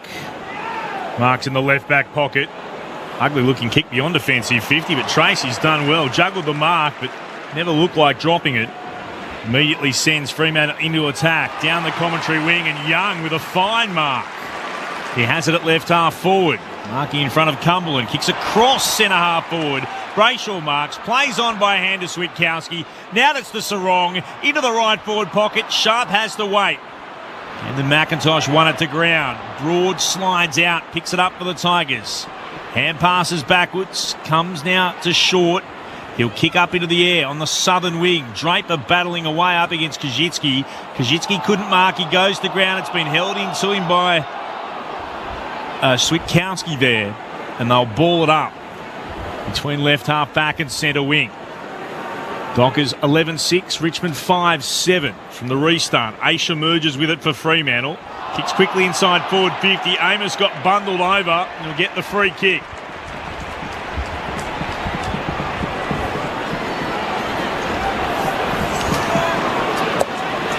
It's a generous on where the man of the mark's been put. I thought he was a bit further out than that. I thought he was beyond his distance, and now he's inside 50. Yeah, he's crept a couple of metres there. It was on the 50, I thought. The free kick was definitely there, but they've been able to crib another 5 metres somehow, Fremantle. Jai Amos set shots, or shots at goal this season, 22-20. In he comes, looking for his first of the night. Kicks on its way, 45-degree angle from the right. He has kicked it. That extra metre or two working a treat for Jai Amos and the Fremantle Dockers. They've got their 12. 12-6-78. Richmond a 5-7-37. Fremantle's lead out to another game high, 41 points. And it comes at the 29-minute mark of the third term. They need the siren now, Richmond, just to regroup and have a breather. This is out to 7 goals now. He actually did kick the ball from where the free kick was, as a matter of fact. It's just where they ended up. They dived forward. So, good for Jai. He's on the board. Good for his confidence. Kicked 3 goals last week against the Swans. The SCG. It's his first of the night. Back in the middle. Jackson jumped past the ball. Nankervis took it out of the ruck. Handballed to space. Coming through. Ending up with the ball was Hopper. Kicks it inside. The attacking 50. Going back is Kajitsky. It bounces away from him. Cumberland's there. Now Sonzi throws it on the right. Boot towards goal. And Chapman, as he often does, playing the goalkeeper role, was able to take the ball on his chest. And the last line of defence will bring the ball out from deep in the Dockers' defensive 50. Kicks out towards Tracy. Couldn't take the mark. Miller was there with him. Now Ralph Smith onto it for the Tigers. Pushed off it by Johnson, who gained possession himself. Gave it to Aish. Brayshaw, the Dockers working through hands at left half back. Draper, short little kick to Fife, who reels it in with the one hand. Draper very sore after that kick, and we know he's got an injury concern, but there's a down the field free kick, or is it a 50-metre penalty? Might be a player in the protected area. By the way, Nat Fife will be marched up the field. The man on the mark stands just outside 55 short to Brayshaw, who marks just inside the arc. The man on the mark will stand about 46 metres out from goal as now Brayshaw goes short. Walters takes the mark, gets a push after the play, and will get marched to the goal line. Brown was the offending player. There's a bit of push and shove as well. Dockers players come running in to remonstrate. Baker's in there for the Tigers, so too Rioli. Walters, though, marched all the way to the goal line. Listen to the roar as he sends it into the second tier. He's got 2 on his return to the side. The Dockers have kicked the margin all the way out to 47 points. After the Tigers cut it back to 18 in the 8th minute, the Dockers have just as quickly stretched it out to a 47-point lead. 13-6-84 Fremantle, 5-7-37 Richmond. Yeah, you're right. The 50-metre was for that protected zone. Again, pretty stiff. Didn't really infringe, but again, just a bit of frustration, I think, from the Richmond defenders now. Did not need a shove. I mean, Michael Walters probably put a little bit of mayo on it, but just didn't need to do it. He does play for the Michael Walters, but that was there. Yeah, pushed him. It's a big penalty, that 50 metres from half back to half forward. Big penalty. 350 metres conceded by the Tigers in this game. As Hopper went backwards, had it, gave it to McIntosh, worked it on, kicks inside towards right half forward. It's going to come back here to McIntosh. I think he was being held as he looked to make his way forward. It will. Let's head downstairs. Cash voted up. Richmond have made their sub. Banks is into the game. Jacob Blight has been subbed off. So Jacob Blight out. Sam Banks being introduced as McIntosh for the Tigers. Kicks high towards right half forward. Nankervis flew. He was the only player really attacking the football. He marks it at right half forward at 49 from goal. I wonder how many of those people from Mandurah have just been disappointed. Jacob Blight's been subbed out. Made the trek here. Plenty of them from Peel. Just his second game as Nankervis kicks towards full forward. It's off hands and goes across the behind line for a minor score. 13-6-84 the Dockers. The Tigers are 5-8-38. 32 gone in the third term. The Giants' lead is 24 points. 22 minutes gone in the last against Carlton at Giants Stadium in Western Sydney. Draper looks like he's getting his groin or adductor assessed down on the boundary. Hasn't been moving too well after that big hit in the first. Ryan sends it long outside defensive 50. The Tigers win it down from the contest. Rioli had a fumble in the middle of the ground. Was able to handball it out to Bolton. Now short. Just forward of the wing. Kicks a high ball inside. Attacking 50. Cox stood underneath it for the Dockers. Was able to take the mark. And they'll once again repel the Tigers attacking 4-8. It was 18 points in the 8th minute. The Dockers have kicked 5 goals to none since then. The Sturt dives in on the wing, tackled by 2 Tigers. The ball up just in front of the Dockers bench. Richmond would love to see Kaczynski have the same sort of presence that Tracy has at the other end. He just needs to engage more. Jackson and Nankervis. Jackson jumped early. Nankervis took it out of the ruck, kicked it up towards Bolton. Wagner's there. Wagner able to get front position and safely knocked the ball out of bounds. Shea Bolton has a little laugh with the umpire. Was trying to get an insufficient intent free kick. Not forthcoming. Ball will be tossed back in just outside Richmond's attacking 50 at right half forward.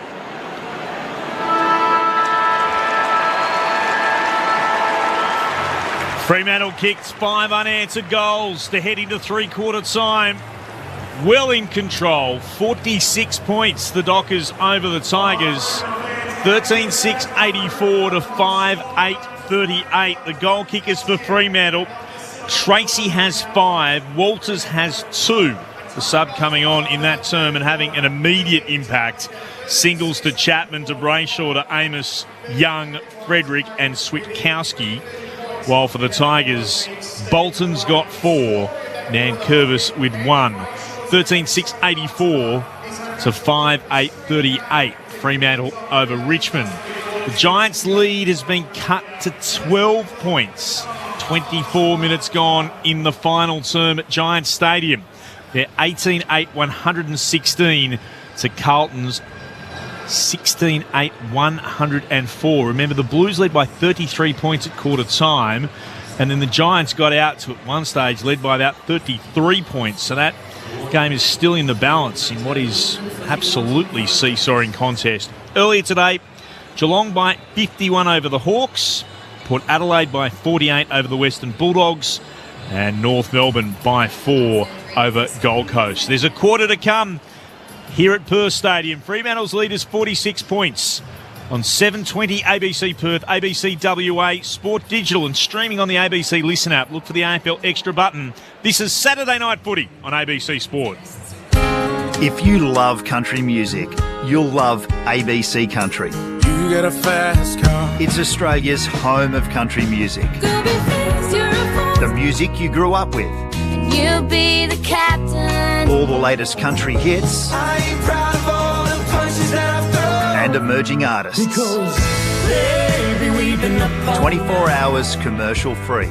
ABC Country. It's on your DAB Plus digital radio and the ABC Listen app. This is ABC Sports coverage of the 2024 AFL season. Every match on the ABC Listen app. Look for the AFL button. Graham Smith, he'll kick into the left forward pocket for the Tigers. Up and marking Bolter. He wants to play on. He finds Bolton, who marks in front of the left-hand goal post. He'll play on and kick another one. He's got 3 now, Bolton. Jackson climbed high, took it out of the ruck, burst away, took a bounce and found Switkowski. Sam Switkowski has the ball in his hands, will kick from 45, sinks the slipper into the ball, turns and celebrates immediately. Comes again to Brown, will kick into the right forward pocket for the Tigers. Bolter lets it bounce, grabs it, keeps it in apparently, centres the football. Oh, Bolton! Up to take a ripper of a mark at full forward. There might be a slight question about whether the ball had been kept in deep in the right forward pocket by Bolter, but there's no doubt that's the mark of the night to Bolton. What a ripper it was. So after using Clark as a stepladder, Bolton is looking for 4, comes in pretty much straight in front, puts it through for the Tigers. Handball forward to Brayshaw, now on to Switkowski, 60 out from home, lowers the eyes and kicks it to Tracy, who marks 45 out, and the race to 5 maybe on the boot of number 35, Josh Tracy. He'll go back 45 out, slight angle to the left. Josh Tracy on the runway, kick on goal. Welcome to the 5-goal club, Josh Tracy. Inside forward 50, Tracy flew, went over the back of the pack, on for Walters, who runs it along the ground. And Michael Walters, back in the team, back on the goal kickers list, runs to the crowd to celebrate. The 2024 AFL Premiership season. On your radio, ABC Sport Digital. and on the ABC Listen app. Fremantle lead by 46 points as the guitars and the bagpipes go ballistic downstairs. They mustn't be allowed on the roof when it's a bit wet. They're certainly kicking up some sort of a stink as Fremantle close in on another victory. They're up, as I said, 13-6 to 5-8. Let's get the thoughts of our experts on ABC Sport. Chris Waterman and Cara Antonio. Might sound like we're at an AC/DC concert, but I'm not surprised to see Toby Nankervis go to the top for Richmond. He dominated the clearances, and the clearances have swung back to Richmond's favour, 33-31. And we did call early in the night that it could be a sun night, and he popped into that quarter and put 2 on the board very quickly. But they've just opened up. It's too far now for Richmond. You can just sense that it's a young side that just hasn't quite got the polish and the finish up against the side who are really gunning in for a top 4 spot, Cara. You're right, and yeah, Nankervis starred 9 clearances, and that's where they're on top at the moment. However, Freo have been able to score 5 goals, 3 from stoppage. Richmond only did 1 goal, 4. So, as much as he's winning probably hit-outs and clearances, they're not being able to capitalise on their hard work inside, and Fremantle are getting him on the other way. Some of the stats quickly. Inside 50s, 47 to 35 the way of the Dockers. Richmond actually winning the clearances, 33 to 31, and the hit-outs 39 to 28. Individually, Brayshaw leads all comers with 27. Toby Nankervis, 20 touches, 31 hit-outs, 9 clearances, and a goal to the Richmond skipper. So having some sort of night, but they trail the Dockers by 46 points as they head into the final term. Freo chant around the ground. Full time, the Giants have hung on against the Blues. 18-8, 116 to 16-8, 104. That's after Carlton kicked the biggest first quarter term or score of the season, 8-4-52. And they led it quarter time by 33 points. That is some turnaround. So the streak of the Blues that was 5 unbeaten comes to an end as the Giants, they keep themselves in the hunt for finals. It's been the week to end streaks, with Geelong ending Hawthorn's run of 5 unanswered or 5 consecutive wins as well. The Dockers are looking to make it 3 straight, and they lead by 46 points as we're underway in the final term. The Tigers, though, win down the tap. It came to Hopper and now to Taranto. It was able to work it away. Long kick coming from Banks towards left half forward. That's a nice mark to Kosicki. He bounces up quickly for the Tigers. Will kick towards full forward. Floating across, Banfield got a fist of the footy. And it's taken across the goal line for a rush behind. 13-6-84.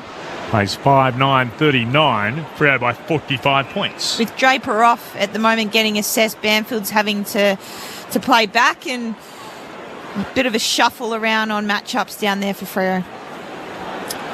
All out to the wing. Big pack forms. Jackson knocks it down. Comes out the back, though, the way of the Tigers. Over the top of it.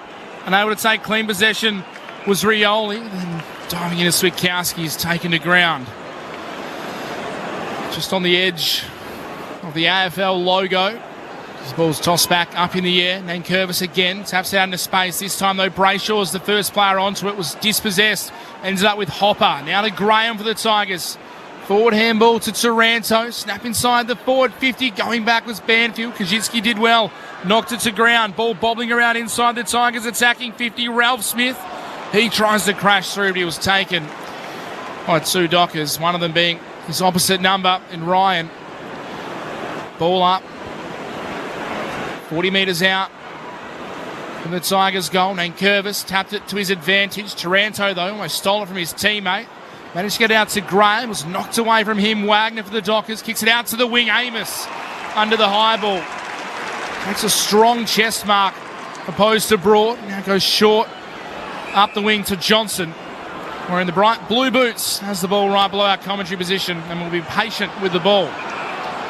Takes a couple of steps forward and will kick towards right half forward. Front position, Vlosten went up, couldn't take the mark. Umpire spotted a free kick. It's going the Tigers' way, and they'll take the advantage through the hands of Taranto, and Graham and Banks just broke the Walters tackle to Rioli. Was able to shove away Jackson, keeps going through the centre circles. Kicks to right half forward. Chance to build up. Ball sent inside forward 50. Baker couldn't take it. Spilled down again to Mansell, who shot on goal, missed. To the right-hand side. They desperately needed a goal then. Campbell involved as well, across right half forward. As the Dockers bring the ball back into play. 13-6-84 the Dockers, 5-10-40 the Tigers. 2.5 gone in the last. Usual suspects, Ryan to Cox. Now up to Johnson on the wing. Chapman moving his way up the ground. Takes the mark between wing and half back. Slow ball movement from the Dockers. Last couple of occasions. Again, they go high and wide. Up the wing, Miller almost had enough of it to be paid the mark. Umpire didn't favour him with a whistle. Fife, his kick towards half forward's a shocker. Straight to the chest of Campbell. The Tigers with a chance to go quickly. The Dockers, though, flooding back as the kick goes wide. Walters puts pressure on as it's forced it out towards Sharp on the wing. Did well to get away from his opponent. Got it to Wagner. Now Banfield. Looks like he's been swung in defence as Bailey Banfield, as Wagner now has it. Kicks it up towards half forward. Lostone knocks it away. Sarong taps it in front of Brayshaw. Breaks the tackle. Gives it to Switkowski. Now to Frederick. The number 2. Snap around the body. He's got it. No flips. No theatrics. But hard grinding work from the Dockers. The margin is now out to 50 points. 14-6-90 to 5-10-40. A clean 50-point margin. We've played just 4 minutes in the final term here. Saturday night footy on ABC Sport. Mitch Turner alongside me, Clint Wilden. Our experts, Premiership Eagle, Chris Waterman. Former Dockers AFLW captain, Cara Antonio. Frederick was one on the top of the 50 that created that first contest. Had a really nice running pattern back towards goal and got on the end of it. Nice snap over the shoulder as well. Just another poor exit by Richmond. The kick didn't hit, went to ground, gave Fremantle a chance to put pressure on and win the ball back and get it inside. And by that stage, there's too many loose players inside their forward 50. Where's our flip, Freddie? That's what we want. It's too cold. Probably. That's fair point too. Don't do the hamstrings as Nankervis won it down, but the Dockers get the clearance. It comes in towards Brayshaw. His kick was smothered. Tracy's able to gather though, then got tackled and lost it. Went to Graham. It spilled out. Great tackle coming then from Sturt. Wrapped up his opponent. He got him beautifully. And that's going to be a free kick against Hopper, who stands with his hands just above his knees at the top of the 50-metre arc. Sturt is a lovely kick. Does he have the distance? He'll need to travel about 53 metres. 11 goals, 2 for the season for the 24-year-old. In he comes, strikes it from about 54 outs. It's going to have the carry, but not the accuracy. It misses to the left-hand side. 14-7-91 to 5-10-40. 6 gone in the last. The catch photo downstairs. Jeremy Sharp just limped off a minute ago and he's having some work done on a right calf. Ball long up the middle from the restart. Bolter, good grab in front. Has the ball. Was called to play on. Stepped off his line. Didn't know it was happening, nor did I, as Walters came in and tackled him. Caught a few off guard. Walters was able to shake the tackle. Find a teammate on the wing in Sonzi. He's kicked back into the middle to Nankervis. Takes the mark. Little spin.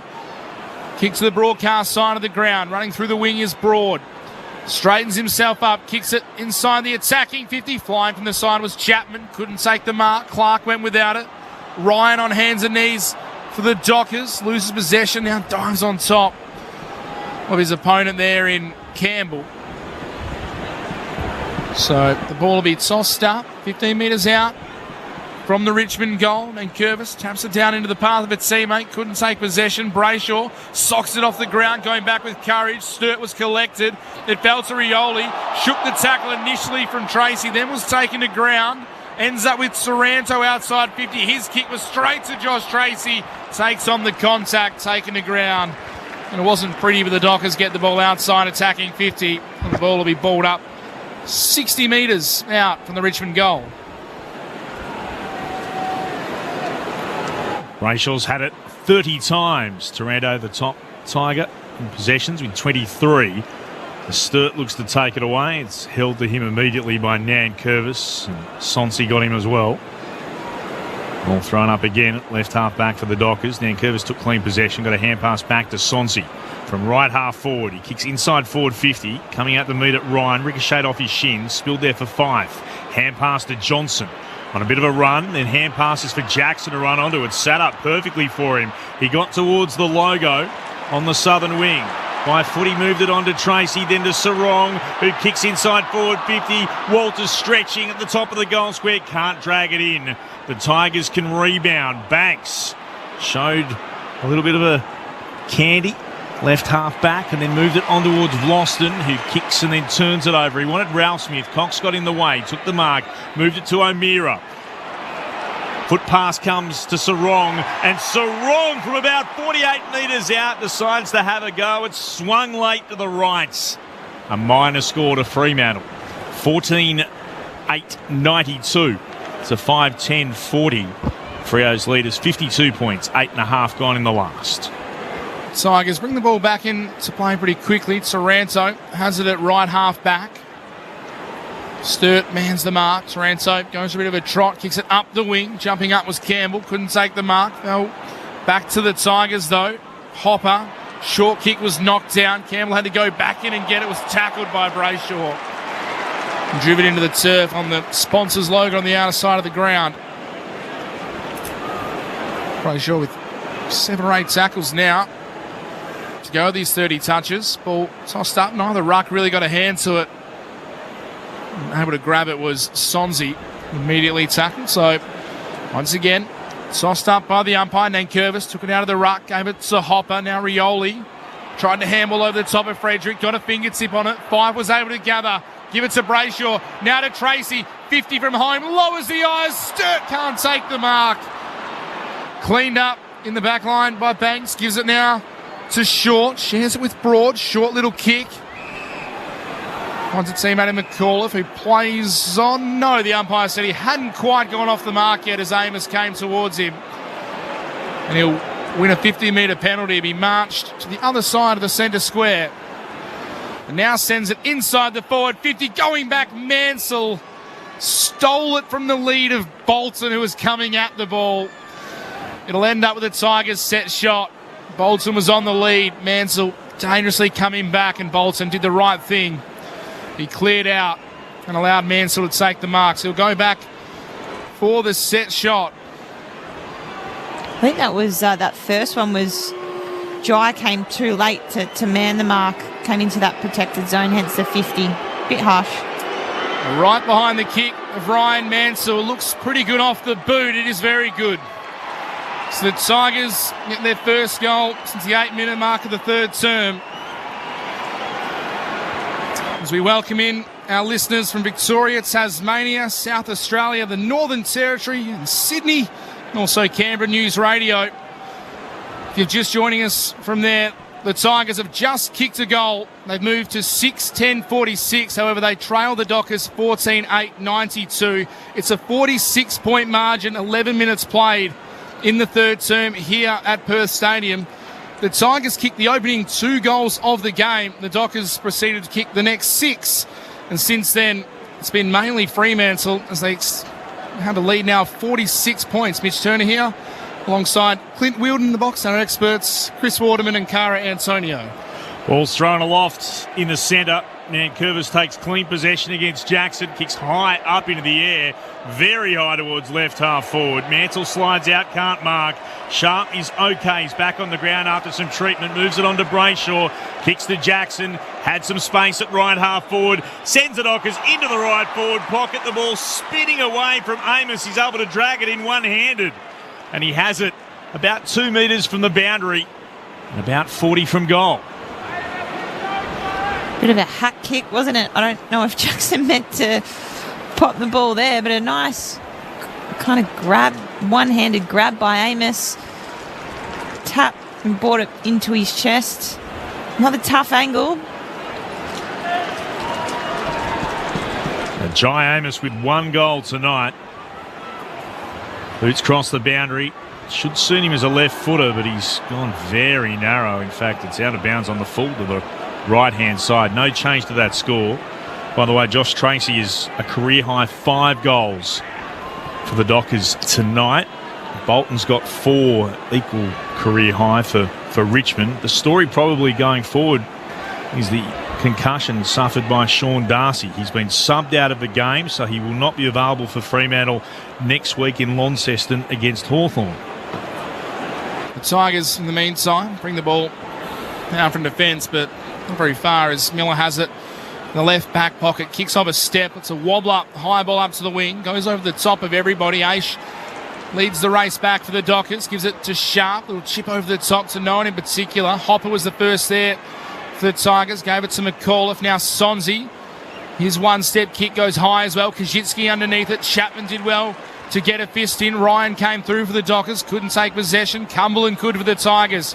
Got it to Hopper. Now Sonzi's low spearing kick looking for Bolton was marked by Aish. And Bolton's either done a hamstring there or he's cramping, because he immediately called to the bench as he pulled up short from that contest and is coming straight to the interchange gates.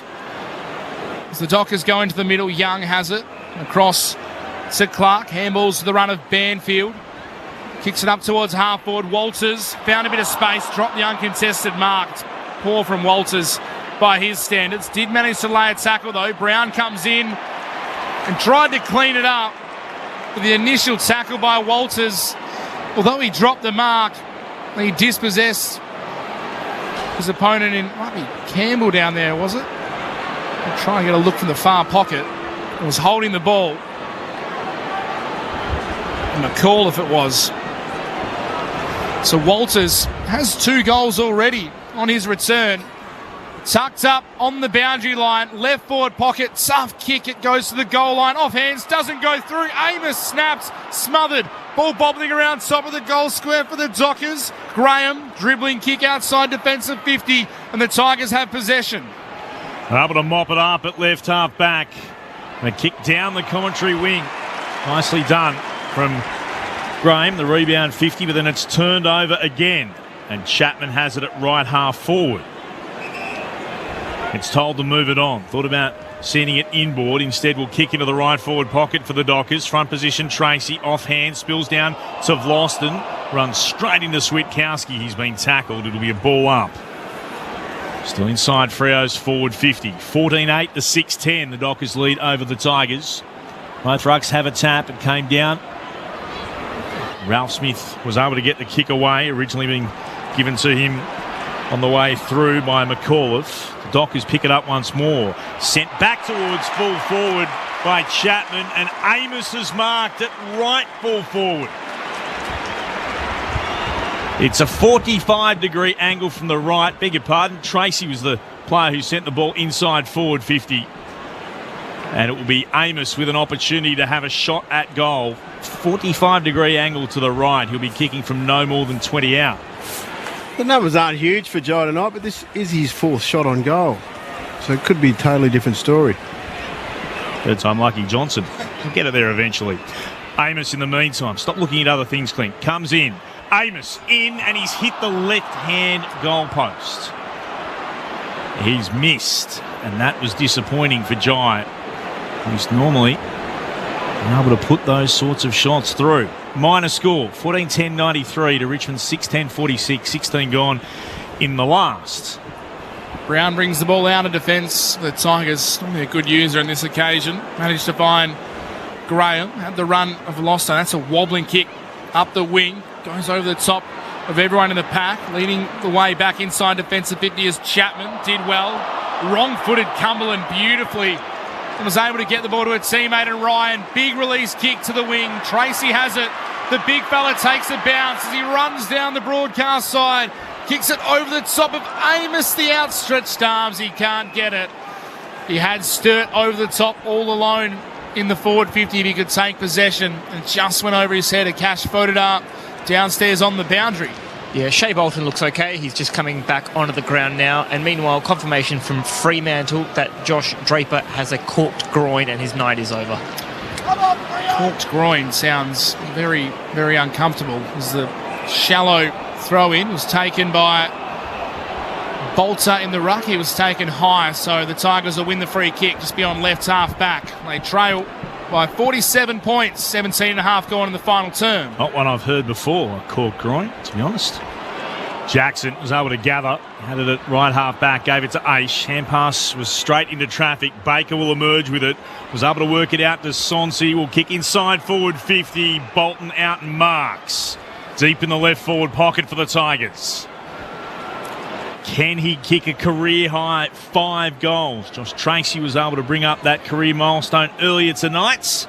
He took a beauty of a mark earlier in the game.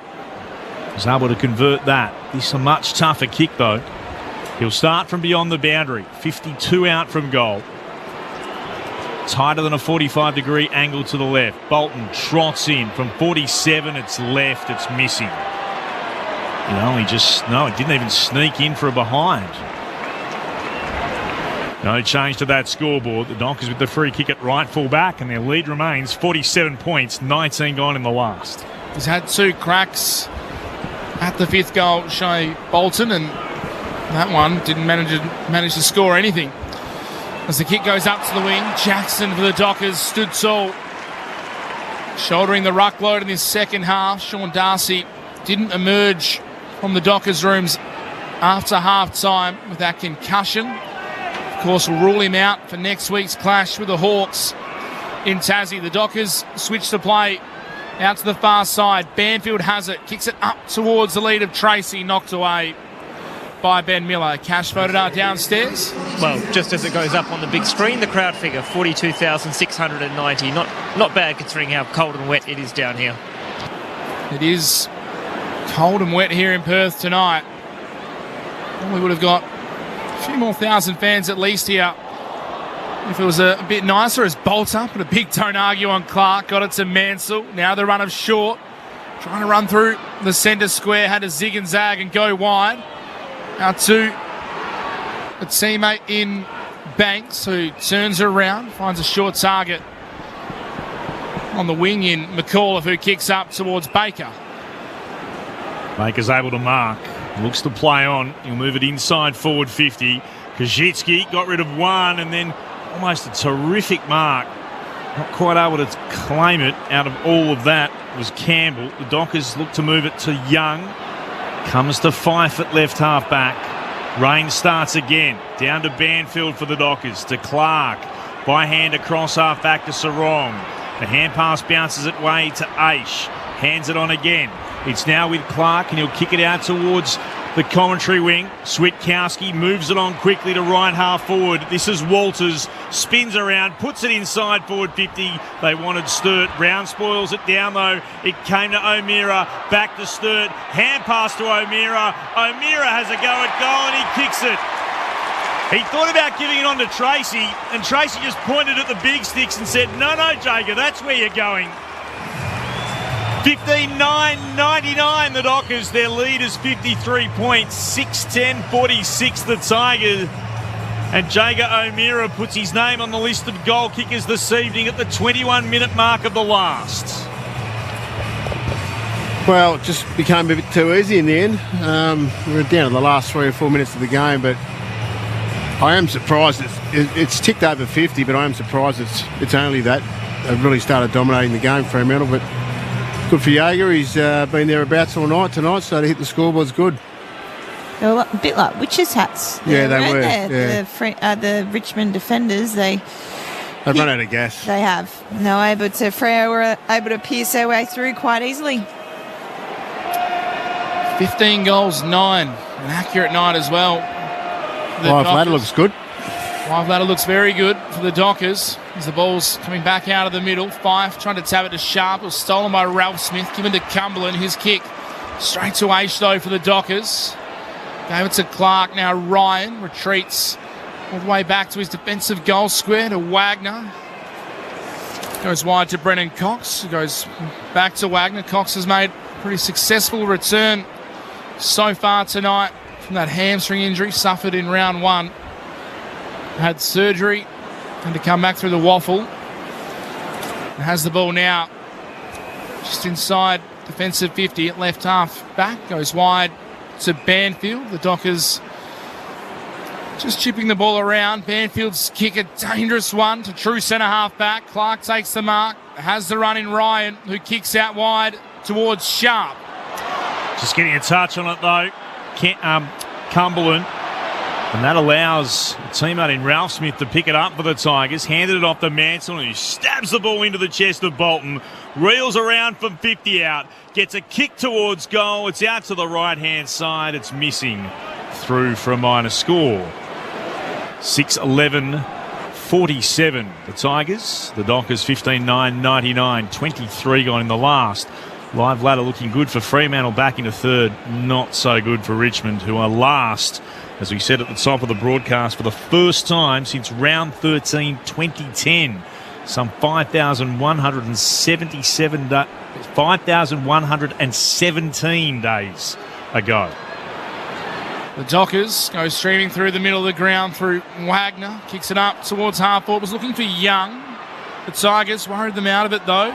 Brown, his handball's dangerous. Back inside defensive 50. Set Rioli a task. Frederick got him. Took him to ground. Umpire called play on.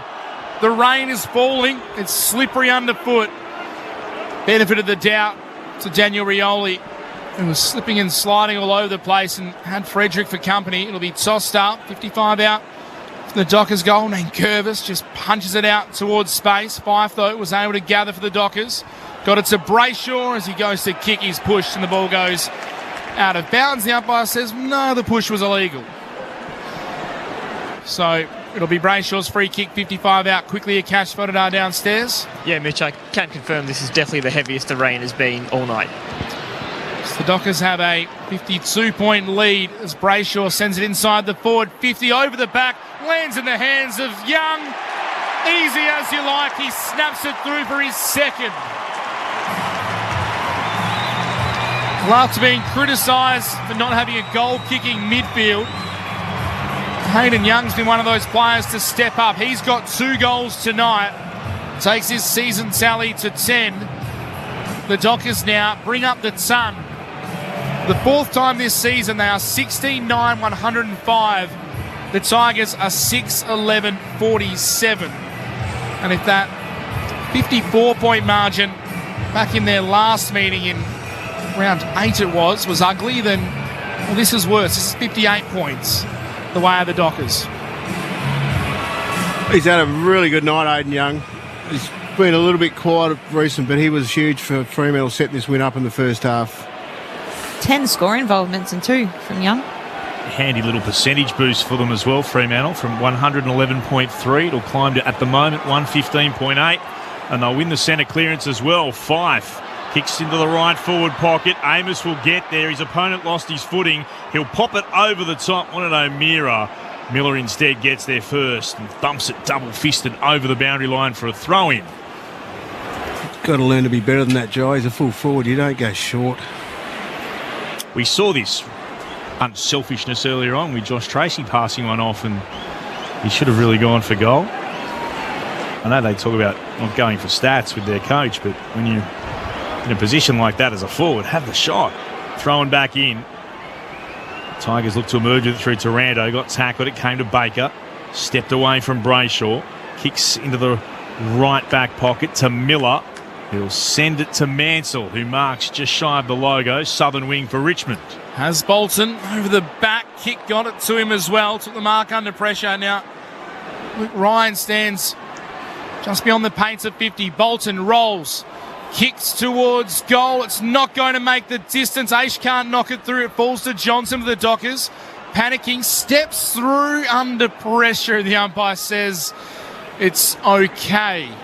Saw a bit of conjecture last week in the Geelong-Essendon game, but that one from Matthew Johnson was deemed enough pressure by the umpire, so it's a rush behind to take the Tigers to 6-12-48. The Dockers remain 16-9, 105, margin 57 points. Kick. And Cox is turned over, broad marking, just inside the logo on the northern wing. He'll get told to move it on. Goes on a bit of a run and then will kick long towards full forward. They fly from everywhere. Hands on it. Spills out the back. Trying to work his way towards it was Clark, and then he's tackled immediately. We're going to ball it up again. Rain pelting down in the west. The Freo fans, the 42,000 of them here, won't mind. Jackson went up, tapped it down dangerously. Cumberland tries to throw the boot at it, couldn't. Clark had it. His kick, attempting to clear his defensive 50, was smothered. It's across the boundary line for a throw-in. Mansell providing the pressure for the Tigers.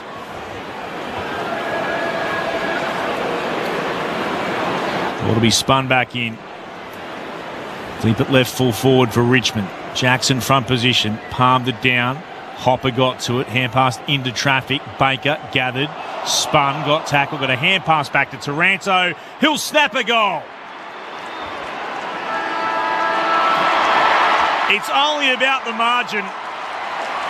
Fremantle, they win by 51 points. They climb back into third, their third straight victory. But the Tigers are bottom of the ladder for the first time in 14 years.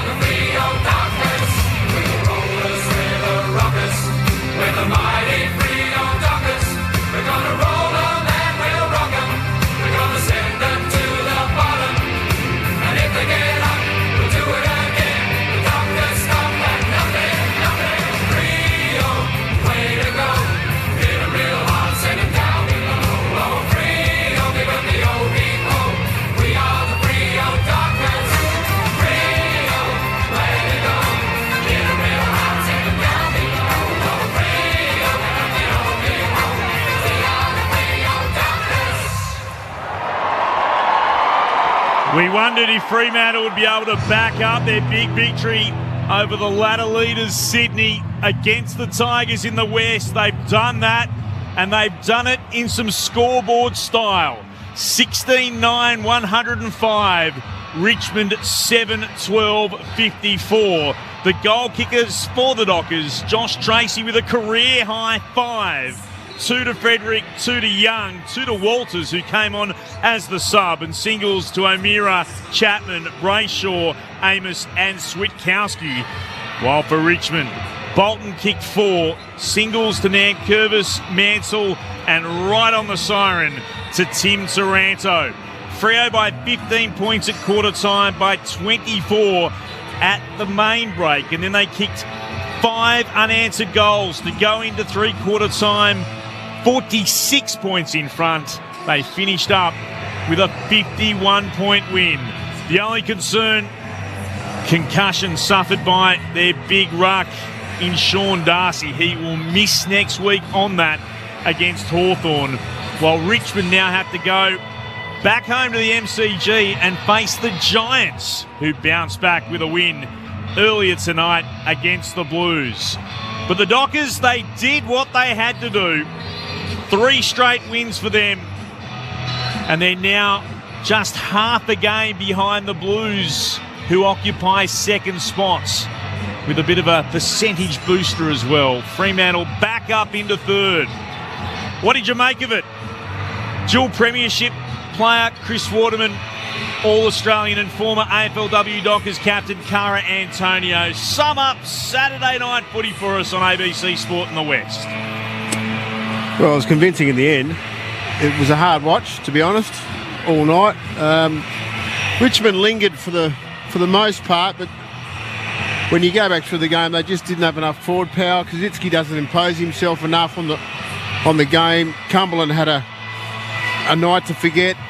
So did well, there was a number of them up there. Ralph Smith just doesn't do enough on the wing and give him forward ascendancy. So it was left up to too few. Bolton's kicked 4 goals and had 7 or 8 shots. Rioli was damaging from half back and did as much as he could. They had an ascendancy in the midfield with the clearances mainly because of Nankervis, and he was huge. So Rioli, Nankervis and Bolton are the 3 that stand out for them, that kept them in some sort of touch, but just had too much firepower right around the ground for Fremantle, and we probably expected that. They're now 3rd on the ladder. Tracy had a massive game. Sarong and Brayshaw were good. Hayden Young, I thought, was outstanding. Ryan and Clark up behind the ball. They had winners everywhere. Only a couple of guys were quiet, and I guess sad for Sean Darcy. He's now going to miss a week, which is in Tasmania with Hawthorn on the rebound. But they don't get any easier when you're sitting in the top 4 and you're shooting for a big finals campaign, hopefully, Cara. So, but we got the result we probably thought we'd get anyway. Yeah, you're right. You're 100% right. Wasn't a pretty game of footy. I thought the second half was a little bit more exciting to watch. Bit of speed on ball, as you called, Chris. And, you know, the likes of Brayshaw inside and Young in particular, I thought were outstanding. You know, Sarong, I mean, he had the 27 touches, 16 were handballs, but the 11 kicks at one point he hadn't hit a target with any of his kicks, so he went at 9% by foot. So he wasn't damaging per se, but he's the bull that he always is. He ended up with the 7 clearances, Sarong, and I just thought those 3 in particular really got to work inside. As much as Richmond, you know, won the clearances, won the hit-outs, Fremantle were able to dominate and I suppose make him pay forward of the ball. The forward connection was much better in that second half. They were able to get marks inside forward 50, and the likes of, you know, Jai Amos, Josh Tracy taking marks up forward and able to capitalise. Michael Walters, as you mentioned, popped up for a few, and so did Frederick. So, you know, an even spread of contribution, I suppose, across the board for Fremantle. Their backs held up tough. Nankervis, the one for me, as you mentioned, Chris, was fantastic for Richmond. I think, I mean, he had the 11 clearances by himself. Really did everything he could to drag his team across the line, but just didn't have enough support across the board. So, yeah, unfortunately, they're down the bottom of the ladder now, and Fremantle continue their run into finals. Does it say much about Richmond? Do we learn anything different from them with where they're at, their injury lists, their rebuild? It's a bit of a, I hate to say, a nothing result for Richmond. We don't really learn. Was it 7 anything. players, 30 games or less? Yeah, very inexperienced side, especially down back. Still missing players like Grimes out there, and of course Dusty Martin, although the back end of his career, he doesn't come over. So Lynch, Naismith, Rioli, Ross. They can't get Lynch out there. It's such a big problem for them, and he's just continually breaking down, and he's such a good player at his best, but he's basically a non-factor for them at the moment. He's the one they miss the most, though. I mean, you can argue Martin, but he's at the back end of his career. Grimes is as well. What you see is what you get with Richmond. They've got a heap of young talent that they just have to go through this. I mean, it's been a quick drop-off, but that's what happens. I mean, they had 5 big years, 5 or 6 big years of finals campaign, so it does drop off. It's not much fun when you're in that point, but the AFL system is designed to do exactly this. Yeah. And that's what they're dealing with at the moment. Let's go down into the Fremantle rooms. Hey, Clint, yeah, it's very, very loud down here, as you can hear. All the fans really happy with the team, and why wouldn't you be? Sitting pretty, 3rd on the ladder, 3 wins in a row, 51-point victory, and look, I think some people have just come in here probably to enjoy the warmth, but the team is circling up and getting ready now. Josh Draper, of course, with the jacket on. Sean Darcy, the same. Their nights ended early, but the team are just about ready to go here with the song. Freedom, way to go, in a real heart and down below.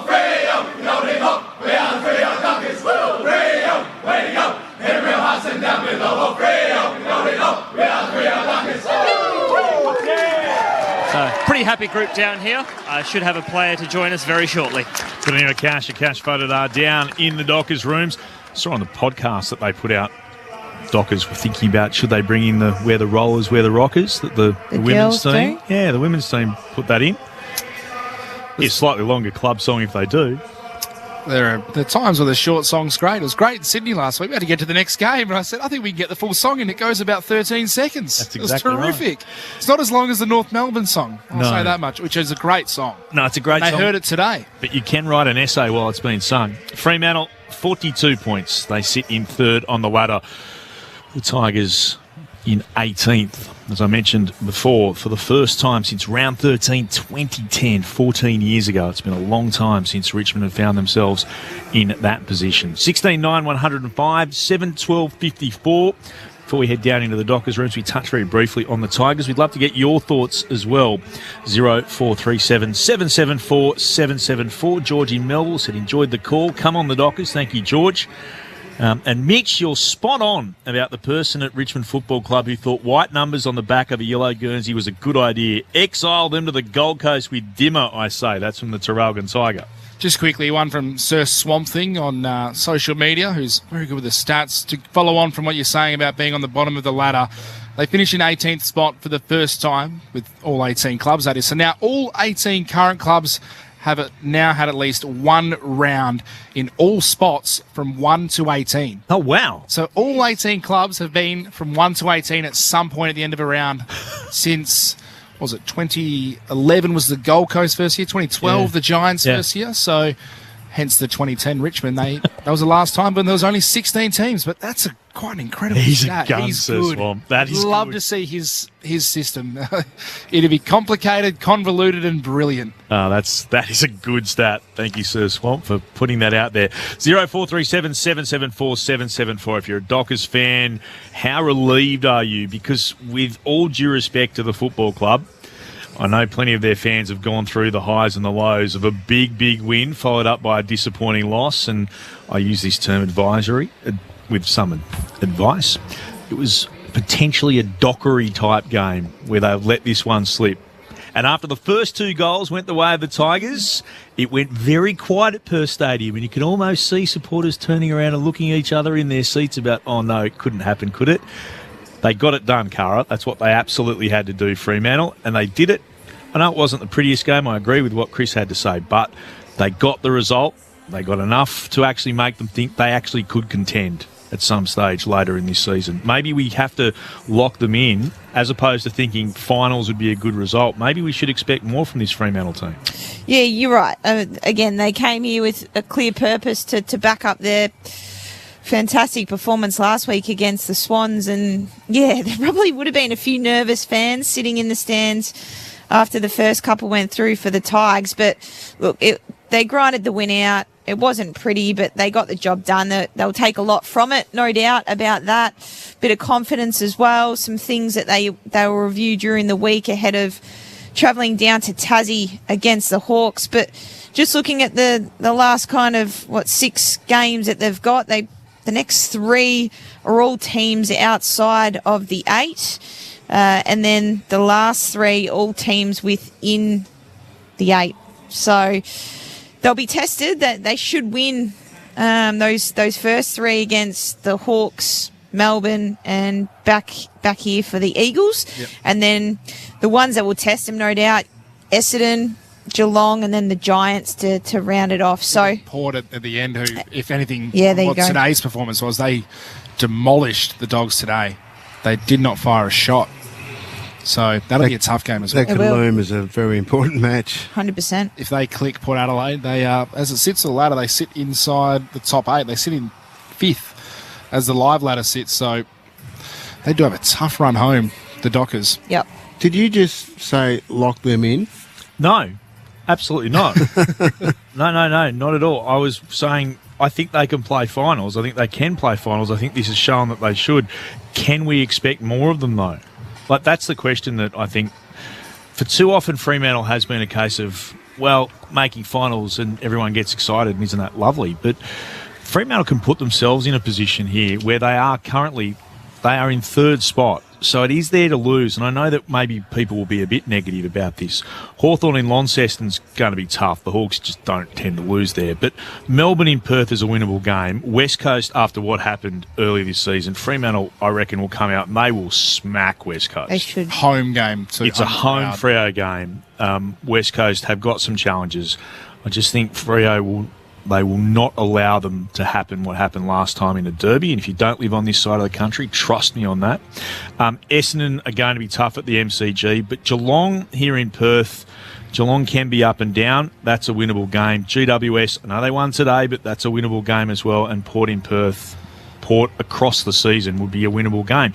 If they're going to play to the levels that they want to play to, then Fremantle can win 1, 2, 3, 4, 5. They can win, I would say, 5 of those games. They should actually be expecting to win if you're a Dockers fan. You shouldn't be settling for less than that. After the effort you put in against Sydney and the efforts we've seen in other games this year, particularly what they did against Melbourne was tremendous. This is one of those seasons where it's there for Fremantle to win if they're fair dinkum. I wouldn't be throwing away 4 points against Essendon either. No. Because that's down the track, and Essendon haven't hit that hurdle yet. Everything's going way too well. But Fremantle do travel pretty well. It's at the G, they go right too. Yeah, it's if they're, as we say, fair dinkum Freo, they win most of those games. But on the other side, with what Fremantle has done in the past, I know supporters say this, they could lose 6 of those games because Hawthorn and Tassie, that's tough.